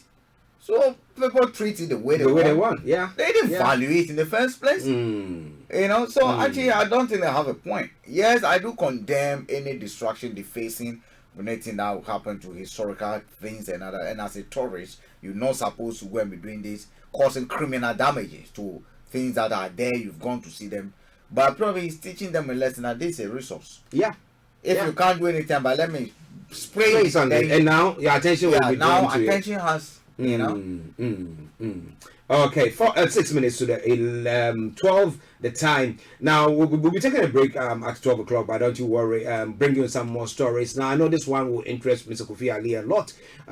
Britain is significantly stepping up its military support in West Africa to help combat the world's fastest growing Islamist-led insurgency. Over the past month, British troops have been helping train local forces to fight extremism in Sahel. The region, a semi and stretch of land just south of the Sahara Desert, has been the front line in the war against Islamist militancy for almost a decade. Now, later this year, 250 British soldiers will join a UN mission in Mali. It has been described as the most dangerous peacekeeping operation in the world. And that same story says 6 soldiers in Mali have been killed and 10 others were injured during a suspected Islamist militant attack in the center of the country. Now, the raid happened on Sunday in the town of Mondoro. The army said it's responded with airstrikes that caused a significant number of casualties for the Islamist insurgent and destroyed many of their vehicles. So you look at both stories. Now, it looks like we are not able to put things together, put our heads together and say that this is the way forward, this is what we have to do. Now we need the British to come in, but it's our own terrain. Actually, okay, I'm going to sound a bit stupid here, but I think we are being played by the world. Yeah. You see, something tells me that if we really want to win this war, especially in our area, it's possible. Okay. Look, actually, every vehicle has a chassis number. Yeah. Yeah. Yeah. The manufacturer of that vehicle knows the chassis number. Actually, the vehicle I'm driving now, they can trace every individual who has owned that, that vehicle. Of course. Right? Yeah. Some of these vehicles that we see on video are brand new Nissan hardbody, Toyota Land Cruisers, and other things. The last time I recall, there's no assembly plant for vehicles in Mali. And the last time I recall, the South Africans have not told us that they now can actually make vehicles fly. No, that science has not been taught us yet. So the logisticals, I mean, readiness of these groups beats my imagination.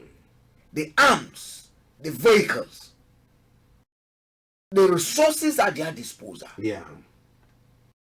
It builds my imagination because actually, take it.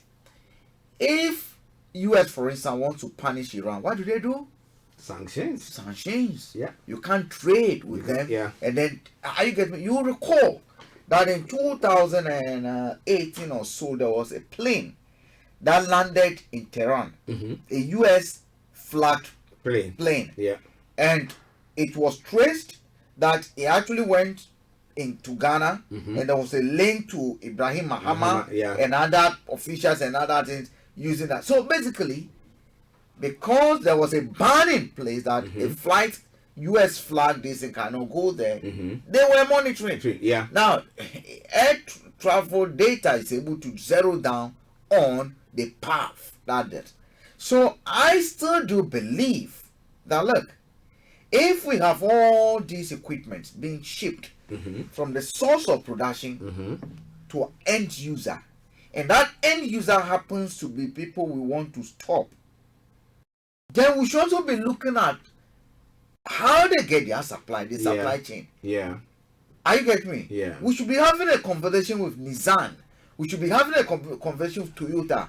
We should be having a conversation with the person, those Russia and the US, about how, because we know AK-47. I mean, they manufacture them. We don't manufacture them in Africa. Look, I know we manufacture the single barrels. Yeah. Yes, that we know. Yeah. I know we manufacture a bit of pistols and other things. The one they pump. Yeah. That one, sometimes you even shoot a bird. Sometimes you shoot a bird. If you don't design, the bird will run away and leave you. Yeah. So at the end of the day, actually, something tells me that, look, this is business. Yeah. Something tells me it's business. War is business, and this is for me. I might be wrong, but I have this gut feeling within me that this is actually business, and what is going to lead to northern part of Nigeria will come in play, and before you realize a civil war within that whole area. You know, do not forget, the strongest man who was actually helping that area has been dislodged. Gaddafi, yeah, he's gone, and that area is now, a playing field for criminals. Yeah, are you getting me? So actually, I have difficulty. I have difficulty in the whole issue that I have difficulty. So do you think that bringing the British police soldiers in there to come and help in training the local soldiers, or what it will bring about? I mean, okay, you want to equip the soldiers, fine. You want to train them. Have they fought rebels like that before? No. Those that they fought in Afghanistan, are they not negotiating? Going back to negotiating. Are they going to train them how to cock guns, or what are they going to train them about? Do we have desert in Europe? No. Do we have desert in this thing? No. So, are you telling me that a British soldier can train a Malian soldier better how to navigate a desert than a Malian soldier? No. Actually, some of these soldiers were born and bred in deserts. Yeah, and they know how to maneuver, do stuff from that same place. If you want to give them logistics, give them logistics. But for all you know, loans have been signed. Of course, loans have been signed. We give him a loan. It's also not a way to get to know exactly what you have in your belly on that soil. What mineral is there? Actually, war is business. My thinking, war is business. You know, well, some will tell even God likes spoils of war. Okay, yeah, Abraham had spoils of war, so it could be, who knows? Well, listen to Starr Radio UK, your favorite African and Caribbean radio station in London. It's now gone a minute after 12. We'll be taking a break, but once we come back, the lines will be open. You want to join in the conversation, feel free to do so. From, like we say, from archaeology to zoology, from Accra to Zanzibar, if it's making the headlines, why not share it with us? And we will allow you to do so. You can call us on 0208 133 2257, 0208 133 2257, or 58. Now, if you want to call us from the US, now you can call us this number 001 718 303 2737, 001 718 303 2737. You can text or WhatsApp us 07539661744, 07539661744. Our Twitter handle is Starr Radio UK, and our email address is info@starradiouk.com. Okay, we take a quick commercial break and we'll be with you. Stay tuned and don't touch the dial.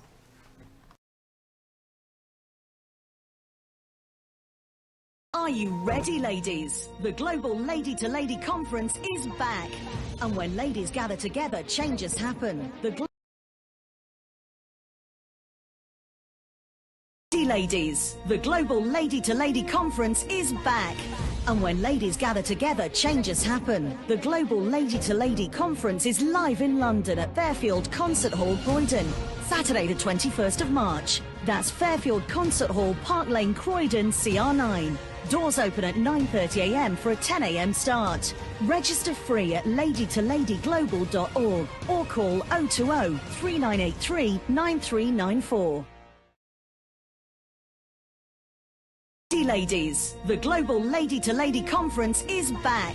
And when ladies gather together, changes happen. The Global Lady to Lady Conference is live in London at Fairfield Concert Hall, Croydon, Saturday the 21st of March. That's Fairfield Concert Hall, Park Lane, Croydon, CR9. Doors open at 9:30 a.m. for a 10 a.m. start. Register free at ladytoladyglobal.org or call 020 3983 9394.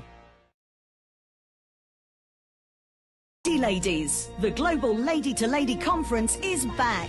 And when ladies gather together, changes happen. The Global Lady to Lady Conference is live in London at Fairfield Concert Hall, Croydon, Saturday the 21st of March. That's Fairfield Concert Hall, Park Lane, Croydon, CR9.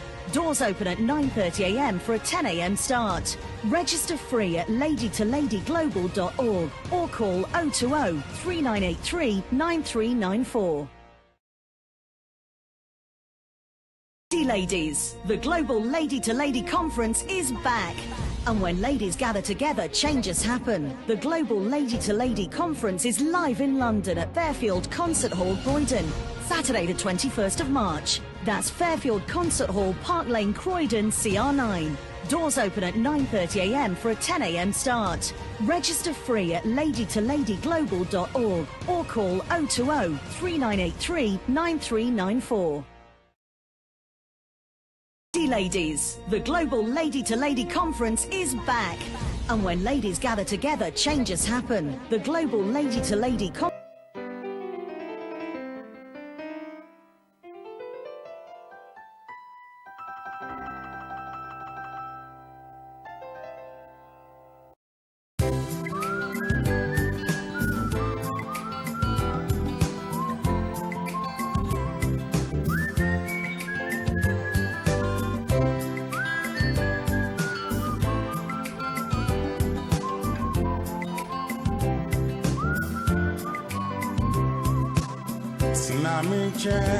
Mami bon komobi min komoni nani de min yudo inkrofon tasio odona mi o ma won kutonu obi areni wa obotun asisama din wo wo osut na mi chen mami bon komobi min komoni nani de. In your car, at work, at home, on your smartphone. Broadcasting worldwide, online 24/7.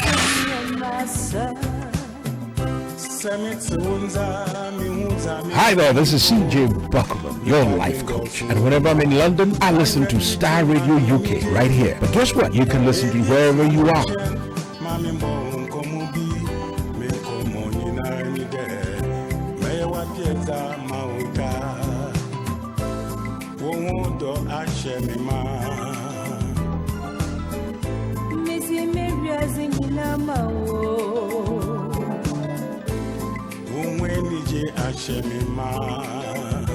Online, on mobile, and soon on DAB. This is Starr Radio UK, the leading Afro-Caribbean radio station in London.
Baby, Demincy, don't you break my heart.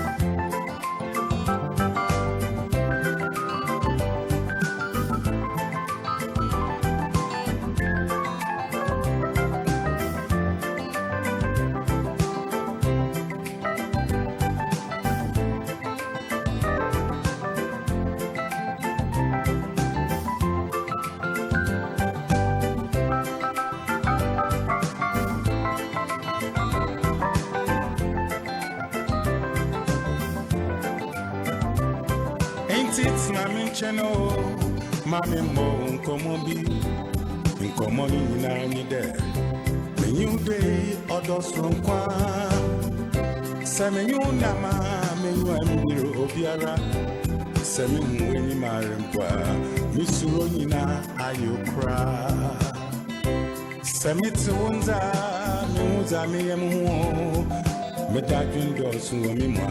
Why chiche mami nije? Baby, it's na minche. Mami mbo nkomobi. Menkomo ninare nide. Mewa peza mauda. Sina minche. Mami mbo nkomobi. Hey, mina mami polia. Baby, awa kashemyo de. Mininde masam yewasam. Tra-la-la, tra-la-la. Yes, listener, Star Radio UK. A bit of an old tune there from Papa Jansen. It says Tsunami Chain. That means stay with me. Okay, so wherever you are, stay with us. It is Star Radio UK. 10 minutes past 12 the time. The program finishes exactly at 1 o'clock. So make sure you are glued to your sets. The lines are open. Let me announce it again at 0208-133-2257, 0208-133-2257 or 58. US or Canada 001-718-303-2737, 001-718-303-2737. Text or WhatsApp is 0753966174. Our Twitter handle is Starr Radio UK and email address is info@starradiouk.com. Okay, with me in the studio is my colleague and co-presenter Mr. Frank Davis, and we are here to serve you lunch or brunch now, as it is after 12. But moving on to still some of the stories making the rounds on the African continent, and then we touch to the lovely continent. I don't know whether Ghana is a continent or it's a country. But maybe by Trump's definition, we will call Ghana a continent. Yes? Okay. Now, Burundi police kills 22 evildoers. Opposition cries foul. Okay, that is what the Burundians are saying. Opposition parties in Burundi are accusing authorities of intimidating, arresting, and murdering its members ahead of the May presidential election. Police on Tuesday said they had killed 22 evildoers near the country's economic capital, Bujumbura, accusing the group of taking advantage of the electoral period to cause trouble. A teacher who led the group was among those killed in the week-long operation in the district of Isale Nyabiraba. He said on Saturday the main opposition party, the National Council for Liberty, condemned what is described as a wave of arrests of its political leaders. 23 people had already been arrested by the police, and Imbonerakure youth of the ruling party and are being held in police dungeons. There's Manirambona, spokesman for the party, told the AFP. Africa elections, and there's always trouble. Yeah, Africa election, there's always trouble. I mean, it's very unfortunate, but actually, how long can we continue to say this? The opposition complained that these are members that belong to, these are their members who are being arrested. Yeah. The government is saying, or the security forces are saying, these are evildoers. What they define by evildoers is up to them. They say they are causing trouble. Actually, it's a bit, and we all know the source of this. It's because of election. People are protesting about the way they are being treated. Actually, they say we can't reinvent the wheel. So the issue that we are now learning from democracy, yes, I do understand, but I think it's taking us too long to learn certain things.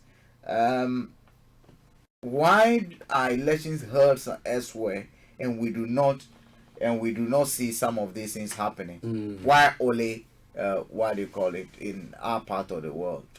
It's very unfortunate, but we might have to find a solution. I do hope that as we progress, the young one takes off the mantle of governance and get to such positions. We will not get to a point where we see politics as do or die. I mean, life or death issue, and therefore have to do everything possible. We can't do that. Well, listeners, Starr Radio UK, Mr. Frank Davis for you. Edith Morrison, thank you very much for joining in as well. Yes. Now moving on to some of the other stories making the rounds. One final one. If you have any issues or you want to, you have any suggestions or anything of the sort, any comments that you want to make, if you cannot put it on our Facebook page, you can join us by calling us on the numbers that are provided. Okay, so moving on now to the lovely country, the best in the world. Everybody will say that where they come from is the best in the world. But hey, Ghana, my happy hope. Now, first of all, yesterday we didn't have enough time, so let me just touch on that before we move on to some of the other stories. Now, the Electoral Commission was being, there were suggestions that they should move the election date to the 7th of November instead of the 7th of December. But they're saying, well, while that could be good, they think that they don't have enough time to do that. Oh, meanwhile, AC is saying they don't have enough yes, time. Okay. Meanwhile, they have enough time to. That is where I'm coming to. They have enough time to compile a new register using new machines that they don't have a clue of how it might malfunction. Now, so what is all that about? Actually, for me, the change in the date is because of the transitional agreement that was signed. Was it 2012 or 2000? Which if one party is coming to power, had to ease the new one. And again, anytime you recall that in the year 2000 and in the year 2008, there was a second roundup. Now, according to our constitution, according to the laws we have it now, you have 28 days within which to conduct a runoff. So you realize, and again, the government in power needs to exit on the 7th of January, on the 6th of January. Midnight 6th of January, which means that you have a month window to actually get a president in place to take over. Now, between December 7th to January 7th, you can have almost 3 elections happening. You recall the penalty at 10, where we're supposed, after the first round, we didn't produce result. The second round, we couldn't produce the result. Time, because of an incident that happened, did not take place, so that was supposed to be the penalty. And all that was supposed to take place within that 1 month. And again, family, Africans, our Christmas, our holiday times where we reunion. And family structure is very, very important to unfold.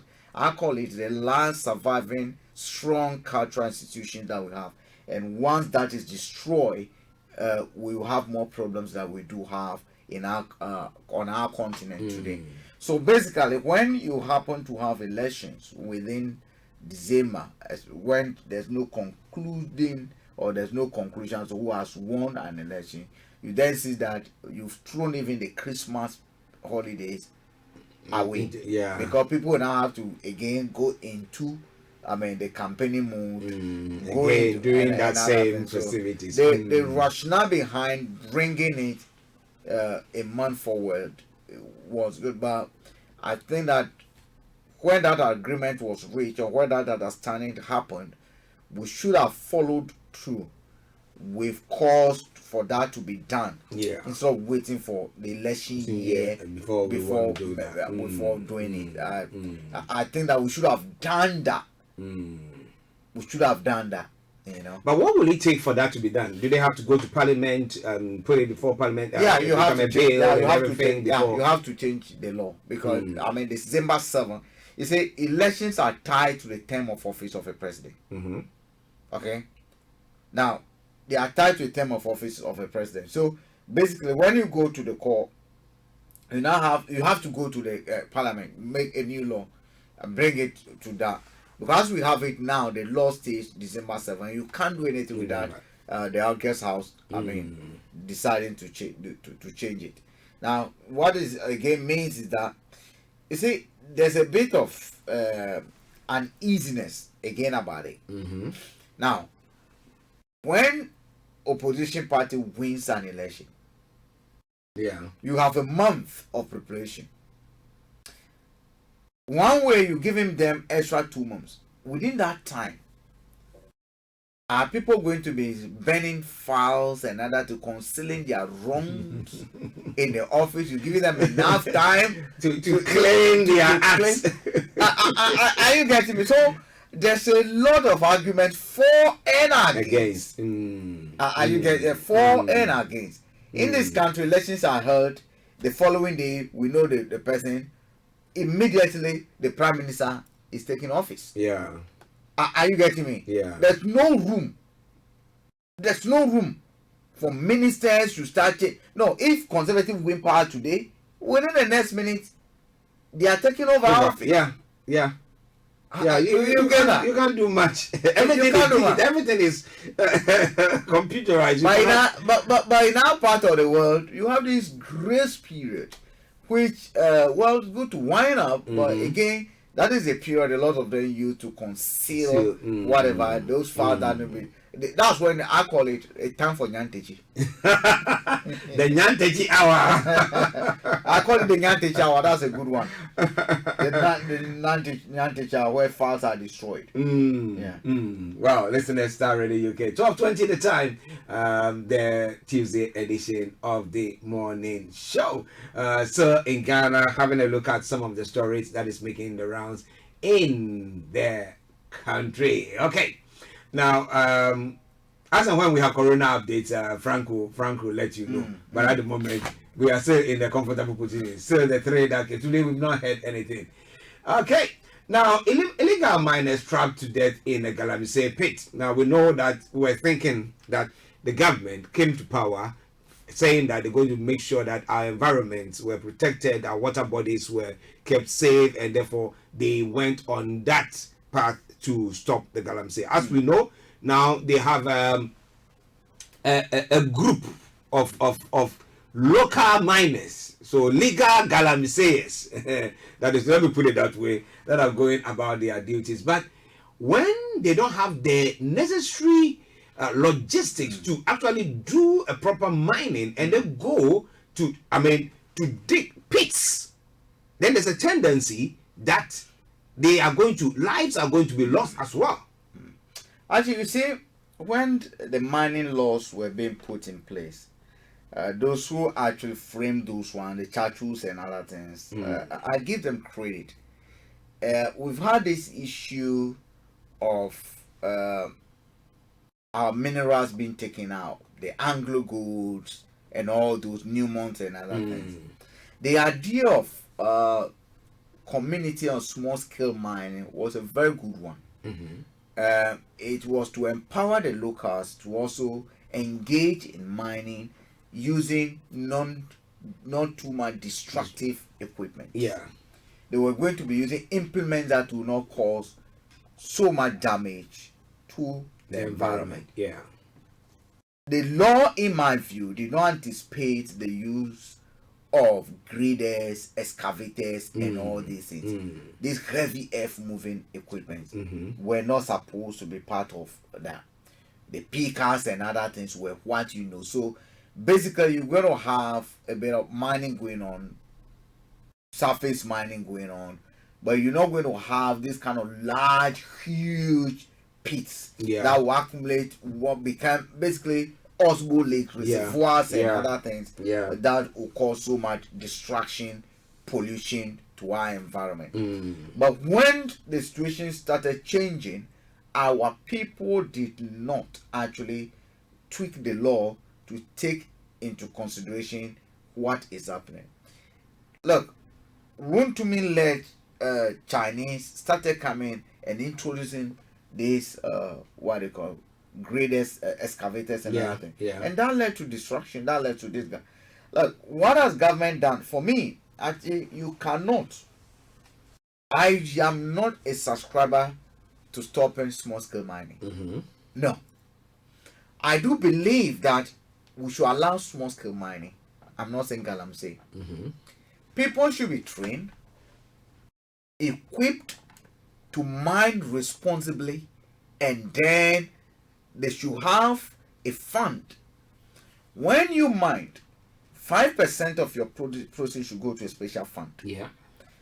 create jobs and buy machinery for those who will come and cover those pits, plant trees, get some manure somewhere to make sure we can still recover the vegetables, to allow for farming to proceed, to continue after a few years. What we do have is a chaotic situation where people mine, their interest is let's mine. They are looking for gold. They are not interested in recovery of the land. No. What you do as a responsible government is to put in place a structure that takes away part of their profit to help to restore that. That's it. That is for me what they should have done. This issue of seizing excavators, selling them, and other things, me personally, I thought it wasn't thought through properly. Now, we have a minister of environment, Frimpong Boateng, who claims his son was not involved in Galamsey. Actually, I have with me over here a form that was submitted to Obuasi municipality. And I'm going to say IMCIM, Interministerial Committee on Illegal Mines. This is the application form. And the form number I'm quoting over here, serial number is CMP/ASH/OM. That's the reference number 0000282. Now I said community mining registration form. Now, the person, I mean, this is a minister's son who everybody can check. Jojo Boateng, you go to his Facebook account, it's displaying mining and other things. Now, the form I have over here is by him. Frimpong, he signed this form. Frimpong Boateng Jojo, age 42, gender male. The date, actually, this is very, very, very, very important. The date this form was completed was 14th of February 2020. 14th of February 2020. His phone number and everything, that's his personal number. It's everything. We've done some check and it's confirmed. That's his personal number and other thing. And he's actually applying for license to mine, which means everything that he's been doing it illegally. Okay, just take it, because this form tells or says it all, that he is not applying to the community to get a license to do small scale mining. Now, so the question we ask is, what has he been doing all this while? Are you get me? But do you know that he is in the mining already? Actually, you go to his Facebook even today. Everything that he's done is there. You see him on sites. You see him. He's into mining already. But for Professor, for someone I respected so much. But for this, I think he's a saint. But for him being a minister, I think he's a saint. Are you getting me? Yeah. So actually, all I'm trying to say is that there's no way you're going to, be able to solve the problem where authorities who are supposed to show leadership in the fight against this are themselves beneficiaries of that same. It's not going to happen. Okay. It's not going to happen. Listeners, Starr Radio UK, your favorite African and Caribbean radio station in London, 12:28 the time. Like we say, if you want to join us for free, call us on 0208-133-2257 or 58 0208-133-2257 or 58. US or Canada 001-7183-032-737 001-718-303-2737. Text or WhatsApp 0753-966-1744. Our Twitter handle is at Starr Radio UK. Email address info@starradiouk.com. But we got a caller online. Let me just go to him. The one and only Mr. Kofi Ali. Frank says President Kofi Ali. Let me say good afternoon to you, sir. Good afternoon. Afternoon. How are you all? Yeah, we're doing very, very well. Thank you. My brother Frank and Archie. I think the ECOWAS ambassador will have been very, very good. Ambassador at large. Now we are putting people on spot to solve problems. No. That is for some other people. But back to the issue. There are two issues before us. Yesterday we were talking about the gay conference. And today, it seems like Galamsey is the issue. The gay issue came out from Russia. Yeah. Now, with the Russia, that is Russia. We are talking about Ghana. ECOWAS. Now, and ECOWAS, because it's not only happening in Ghana. And there is a connection between Galamsey issues and the gay issue. Now, why did I say this? You see, we decided to go democratic. When I was young as a person, I don't even know which one to take first, whether to take Galamsey or to take the gay. But the gay was yesterday, so let me do that first. Okay. Now, you see, the gay issue is about the law of Ghana. Remember, you have the Christian law, and it's only right, according to the Bible, for a Christian and a leader of Christians to go and say what the Bible said. It's right that the Bible said relationship should be between a male and a female, not between a man and a man or a woman and a woman. Yeah. If only the Bible said prostitution is illegal, it should not be allowed. You understand? And you expect anyone who calls himself a man of God, of course, to go and defend that as a Christian. Equally, you don't expect the imam to come and stand there and say that, oh, I think it's all right for people to be gay. Because it's Quran, frown at it, and it's what do you call it? And the same thing with prostitution, any form of prostitution. You understand? Yeah. Marriage is between man and a woman.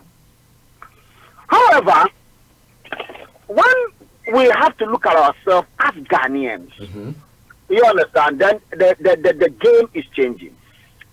The Constitution of Ghana, you understand, as written in 1960, was very, very clear about same-sex marriage, and that marriage is unacceptable. Relationship, whether it's marriage, well, you don't even need to be married. Any relationship involving same-sex is unallowed. You understand? However, that is 1960 Constitution. Very, very, all this carnal knowledge and nonsense they are talking about is from that Constitution. You understand?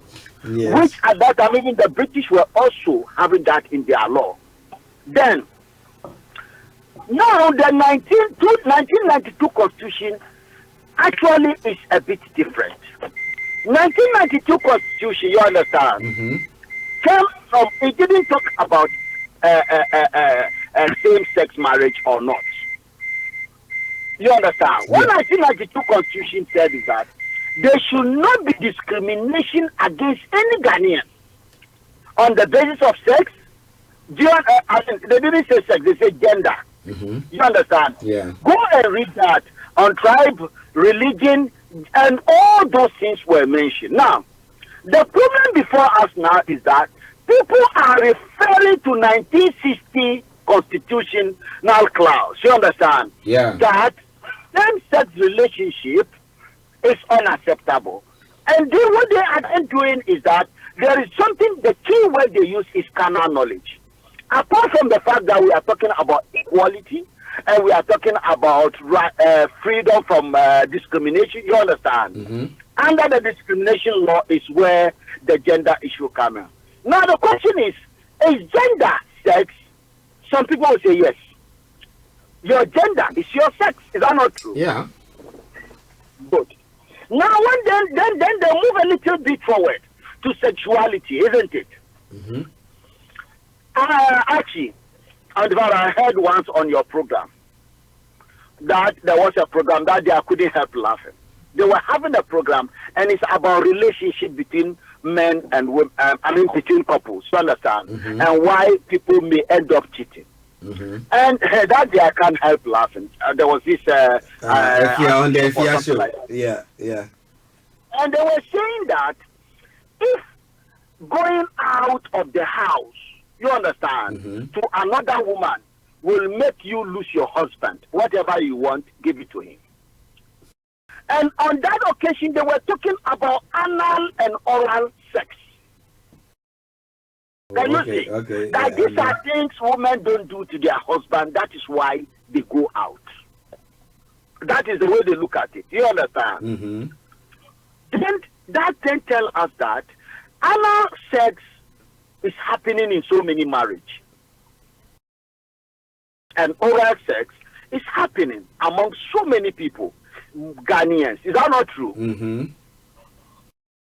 When they were talking about carnal knowledge, they were actually at that time talking about anal sex, because the sex between people of the same sex will be that one, especially if they are male. Do you agree with me? Now, if a woman go and report her husband, that's all right. That her husband, you understand, has sex with her that way. Will the man be arrested? Yes.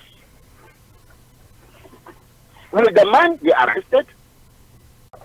Okay, listeners, bear with us. Mr. Kofi Ali, still busy. I need to call back. Okay, thank you very much, Kofi. That was Mr. Kofi Ali for you, trying to make a bit of sense from the discussions yesterday. And I think that program was from the Bed of Roses. I can recall that program that he referred to was from the Bed of Roses. But well, I don't know what you think about what he was saying.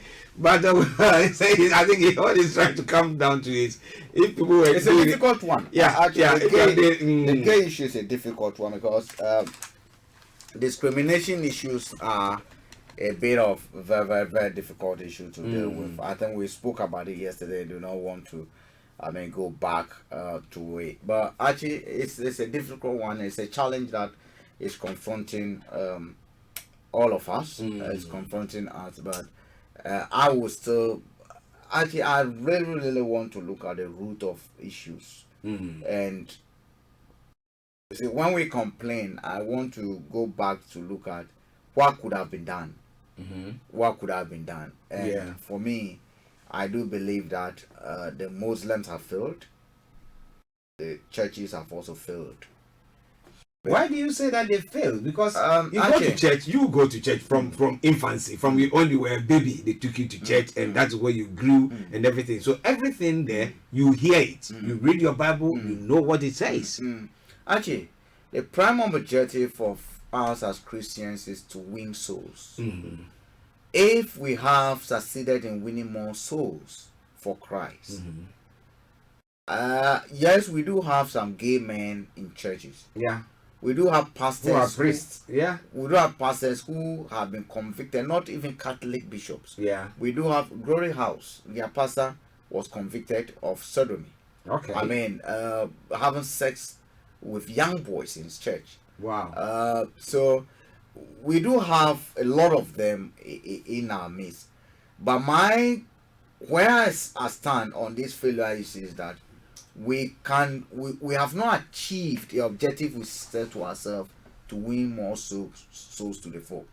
If we have done that, we'll succeed in reducing the number of people who want to go what we might consider wayward. And if you look at the Muslims again, gay and lesbian, this is not accepted among them. If they have also succeeded in winning more people into their fold, it means that there's less chance of people going or let me put it straight. That's the way I look at it. So when I say we failed, I'm looking at it as a challenge. That we got more work to do.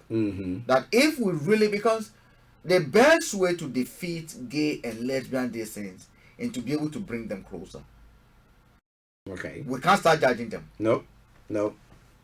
Are you getting me? So if, let's say, we believe or we think we condemn some of these things because of our faith. Mostly anyone that you talk to is a Ghanaian, Nigerian, an African who condemn is because of their faith or traditions or family issues. Three of this.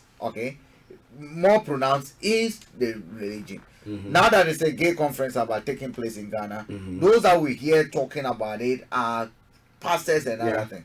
So the question there I ask, if the pastors have taken 100 people off the streets by their acts, by their doing, by their preaching, they have been able to convert more of them. It means out of those 1,000, If one of them is a gay, you have succeeded in taking one gay or lesbian off. Instead of sitting in the pulpit and saying, okay, now they're already in it. How do we bring them back? That should be our target. But the confrontational aspect of we, the Christians, are finding it a bit difficult.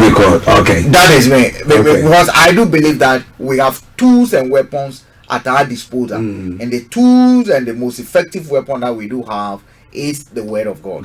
So if we can use that, I mean, if we are not succeeding, then we're failing. Okay. Now, there was one question I wanted to ask. I know Mr. Kofi Ali is getting ready to come on. But this pertains to transgender, where a transgender athlete who is a man who is transgender, changing to a woman, a weightlifter, and wants to go and compete for New Zealand in the Olympic Games. And people are saying that, hey, you are a man, you just going to do whatever changes or whatever. Again, this is where we're going to see the gender.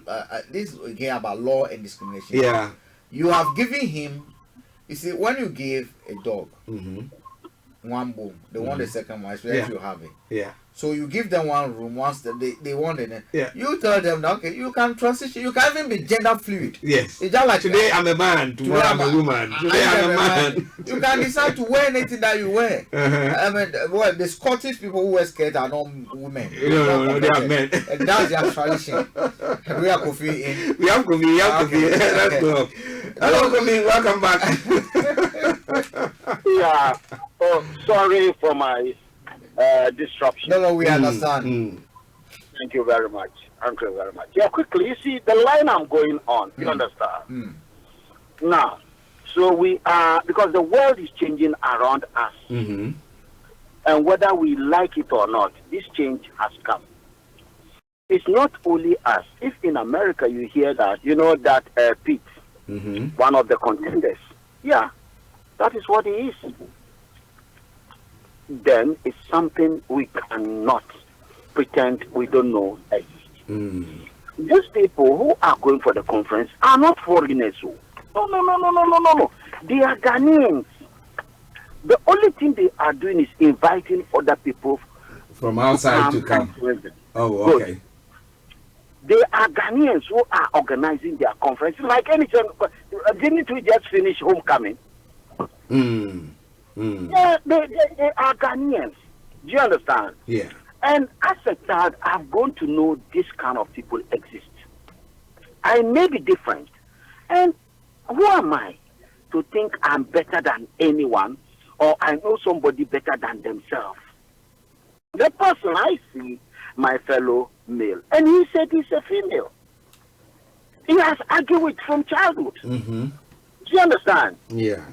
And his life is about him. I'm not going to live his life for him. Who am I to say we should stone that one? Okay.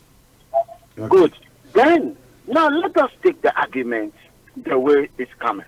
I don't even know.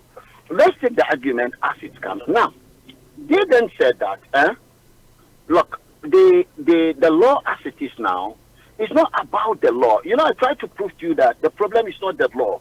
It's the interpretation of the law and the number. Do you understand?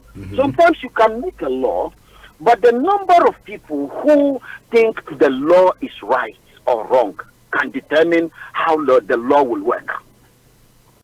You understand? For example, in Ghana, we have law against corruption. We have law against corruption. We have law against violence. Slapping someone because you are agreeing with them. Physical assault. You understand? Yeah.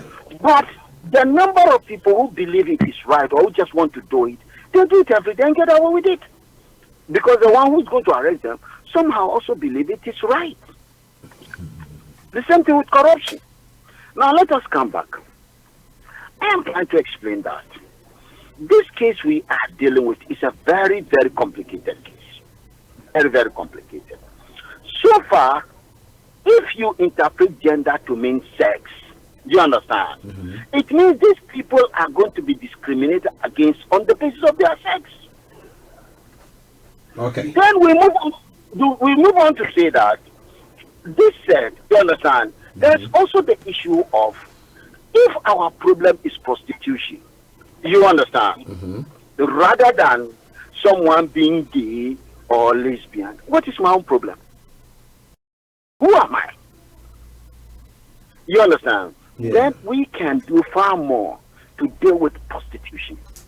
Prostitution is different from someone being gay. And these people exist. We live with them every day. We are only pretending because we dislike it and because of our religious preaching. Okay. What they are saying is that they want to be recognized enough to be able to go into a relationship that will involve legal recognition. In other words, if one dies, the other one can inherit the property of the other one. Mm-hmm.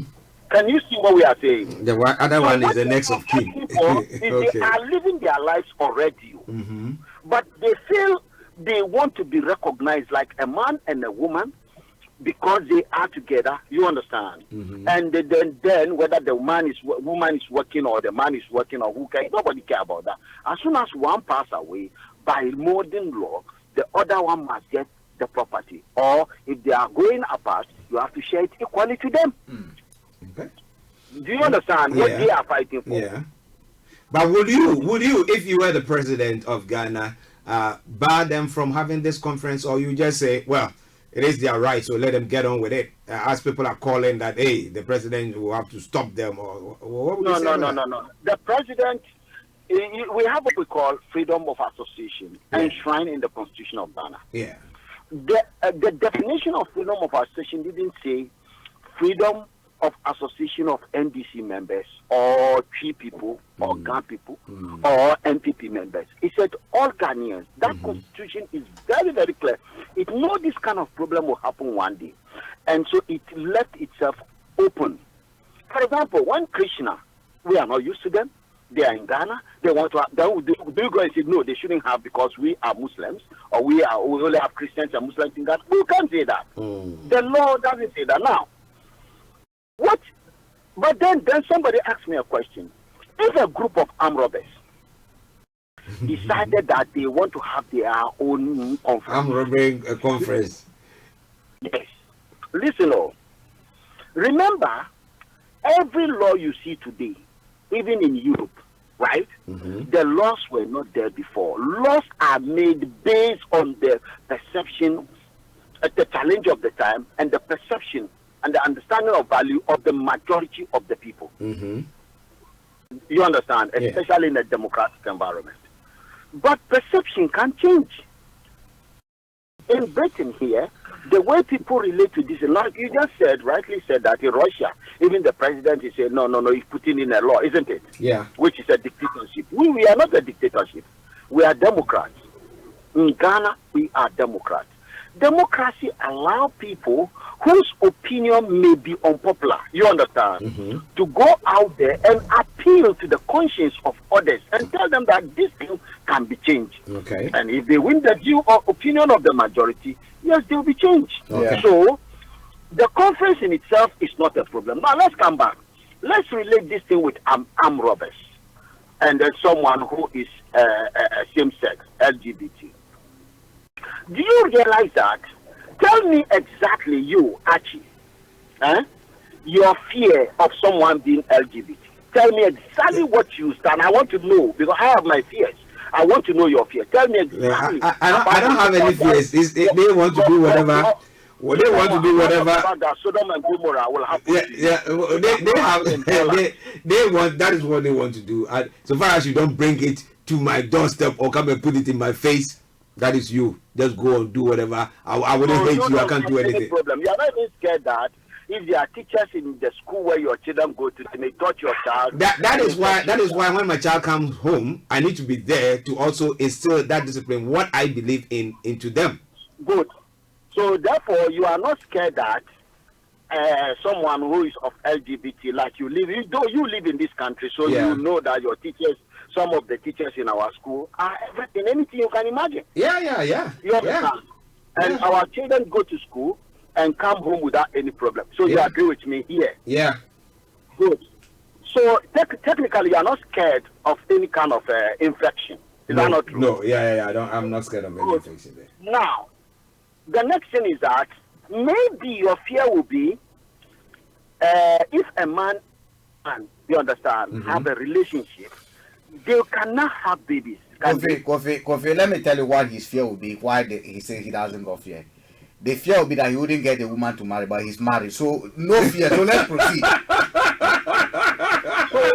He's already married. So let's proceed. Yeah, there's no problem there. That lack of women. No, I've got one already. So he was a lovely wife. So let's proceed.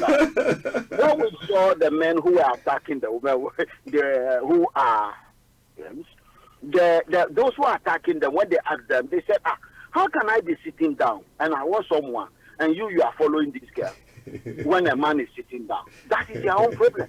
And with that, I think only for animals. Is it by force? Can you see where we are coming from? Kofi, now let's go to Galamsey. Let's go to Galamsey. Before we go to Galamsey, let me acknowledge a couple of people. Kofi, just a minute. Kofi, just a minute. I brought my course, Ogbonna Ani and Pastor Emmanuel Chidi. Thank you very much for joining us there as well. We acknowledge you greatly. Yes. Okay, listeners, I think Kofi has got someone in the background. But let me see. Hello, Kofi. Kofi. Actually, there's this story I want us to look at. It's very troubling. I want to take our minds back to the 90s. Yeah. You recall that Mrs. Rawlings and Rawlings himself name came to public or came to fore that the woman ordered the arrest and shaving of a young man who was chasing their daughter, the other daughter. Yeah. Right, and that became kind of a public decision. There's this report that is coming from Ghana by the Herald newspaper, and if it is true, we will ask that the president take action to look into that, because there are better ways of doing things. Jubilee House man uses soldiers to kidnap British boy. Now the whole story is there are two people over here. One, the father is a British, the other one, they are Ghanaians. They got the lady came here in 2000. They got together. They birthed a boy in 2014. Then the relationship went sour. Last year, the lady decided to relocate. Prior to that, they were not living together. They were sharing responsibility. They all have parental responsibility. This is very. I'm touching on this because it affects most of us. Yeah. Okay. Now, then the lady decided to relocate to Ghana in August last year. When she was going, without consent from the man, took the baby to Ghana. Okay. And enrolled him in school. That is one side. Yeah. Now this man then went to Ghana. The uncle works at the Jubilee House. The man's uncle. Okay. Elvis' uncle works in the Jubilee House. So the man then contacted the uncle, who then deployed military soldiers. This is Ghana. To go to the school in a Rambo style. Go and take the kid. Arrest the woman and kidnap the baby. Now the police are looking for the man. They can't get the man. The soldiers and the uncle is preventing. The court issued a fiat that they should produce the man by the 17th of last month. The Duncan, who is actually the anchor at Jubilee House, is blocking and preventing. My question is this: should the soldiers be used this way? The boy is a British. Do not forget. The boy is a British. I'm not endorsing what the lady did, but I'm questioning whether our military should be used. Because this for me looks like an abuse of power. Yeah. If the lady has done something wrong, should the seat of government get involved in this way? That is Africa for you. You know that even when the court has ruled that this should be done, the Supreme Court has ruled, release this person. They didn't tell you you're not going to be doing that. It's something that is troubling, because we know a lot of parents are into this. Parenting and all that. Because the manner, look, if I have a daughter, if I have parental responsibility. Nothing. You don't want to take my daughter somewhere without my consent. I'll come after you. Yeah. Okay. But in doing that, should we abuse power to do that, especially when state resources are being used and deployed?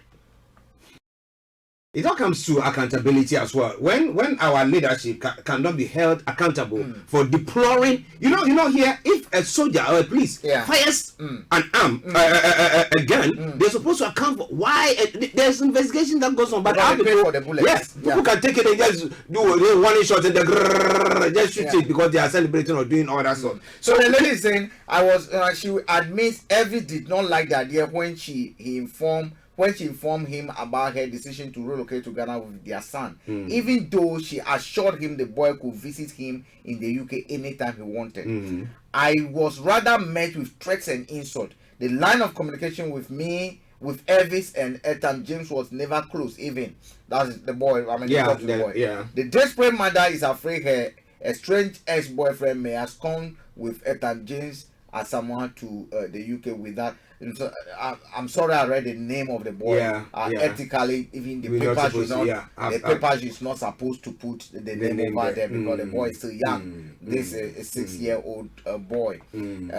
Actually, it's troubling me.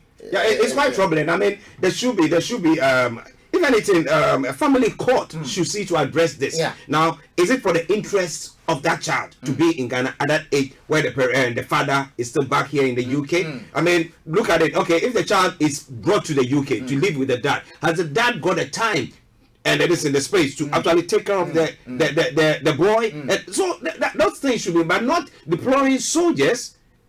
That is wrong. I think it's a very, very troubling situation for me personally because the child is not being used for power play. Okay, the child is not being used for the power play. I should have custody of the child. Another person said they should have custody of the child, and now the child is not in the midst. Now they are destroying his future because the school that he is now, he's been taken out of the school. We don't know if they're going to bring. They are going to send him back to that school. She revealed that her relationship with Elvis has always been very toxic, abusive, and controlling. This is where we get the gender power coming in. He also alleged have connected her phone to his and monitoring all the activities and strange her and warning her that there is no way he will allow anyone to take away her ex-lover if he cannot have her. You see, care has to be taken seriously.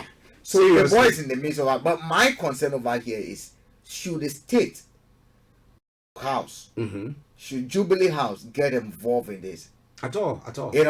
We will. I think we should. The president, if he's read the story, should act. If not, we will look at it as he. Putting everything at the president's door. The Jubilee. He's the head. The chief of staff is there. So if someone is working directly under you, they abuse power to this level. He needs to call it. Are you getting me? Do not forget the vehicle that they were used is taxpayers that pay that vehicle. Those soldiers were supposed to be due to doing other stuff, not roaming about doing personal. The vehicle was registering a Toyota Hilux pickup with 60 inboards on it. I mean, with registration number 40GA67 was the vehicle they used in taking that action. I mean, the question is, on the day it happened, which was on the 13th of February, at the time it happened, someone who was in control of that vehicle. We also know the person who is actually in charge of this operation, because the person who was actually commanding the soldiers or telling them what to do, the name is there. I get me, Kakrakojo Duncan. I mean, he's the person who would do that. Who happens to be an uncle to this Elvis guy. I think Akufo-Addo should add, or we put him as part of those who again at this power by association. Nana Kunedu did. I don't know now that they are close brother. Yeah. Let's start in the UK. We're just going to bow out now. It's just a minute to go. But Frank, what else do you want to say? Actually, Corona aware. Place. We will end. We started with Corona. We'll end with Corona. The most important thing now is to be self-aware. I mean, know what you're doing. The greetings don't shake. If you can. I told you I've got my surgical gloves in my car, so now I don't even shake.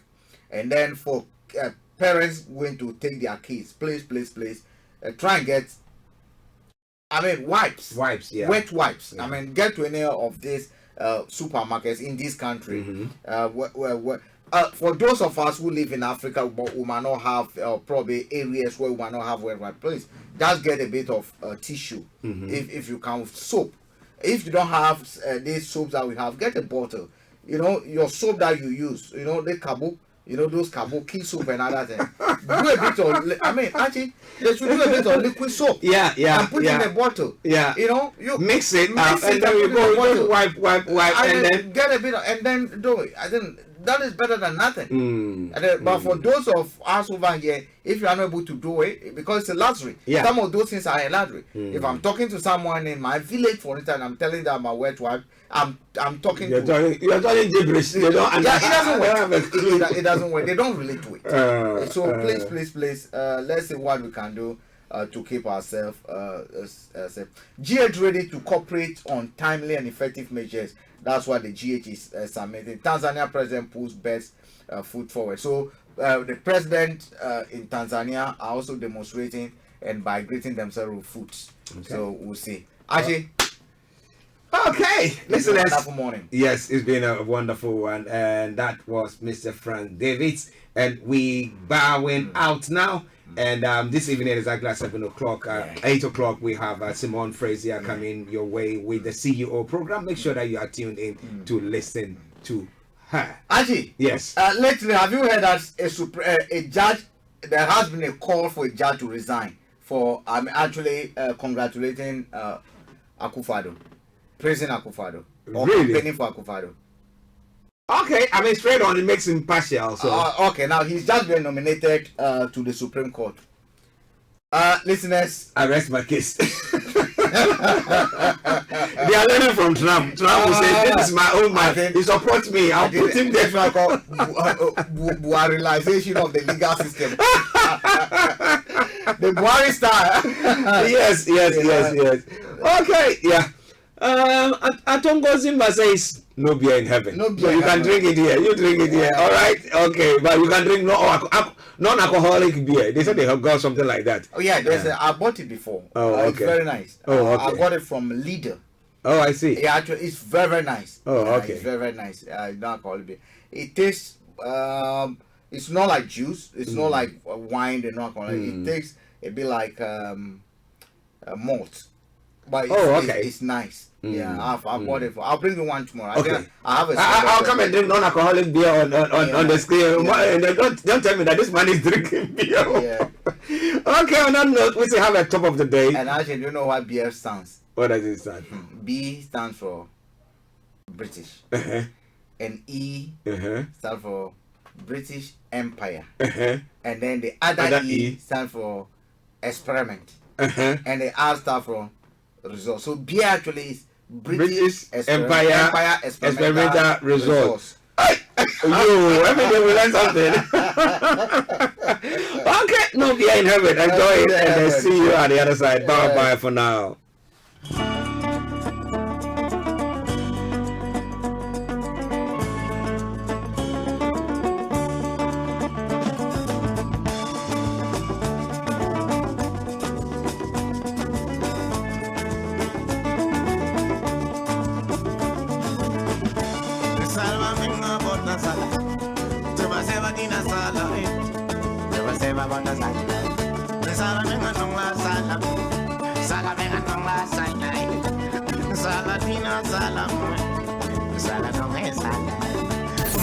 Thanks for listening. Thanks for listening. But you live in this world, you living in the the world, mama. Some are really go hate you, some are really go love you, and some are really go hate you. Yeah, we don't wanna kanga, we don't wanna kanga, but go to your libale. Yeah, we don't wanna go, yeah, we don't wanna kanga, yeah, we don't wanna kanga. Living in the world, my sister. Some are really go love you, and some are really go hate you. Yeah, we don't wanna kanga. There is no fear. That is why we be drinking all the beer. For when we'll be going right to heaven, all our friends will be drinking all the beer. Hey, hey, hey, hey. We don't wanna know about kanga. Yeah, we don't wanna Thanks for listening.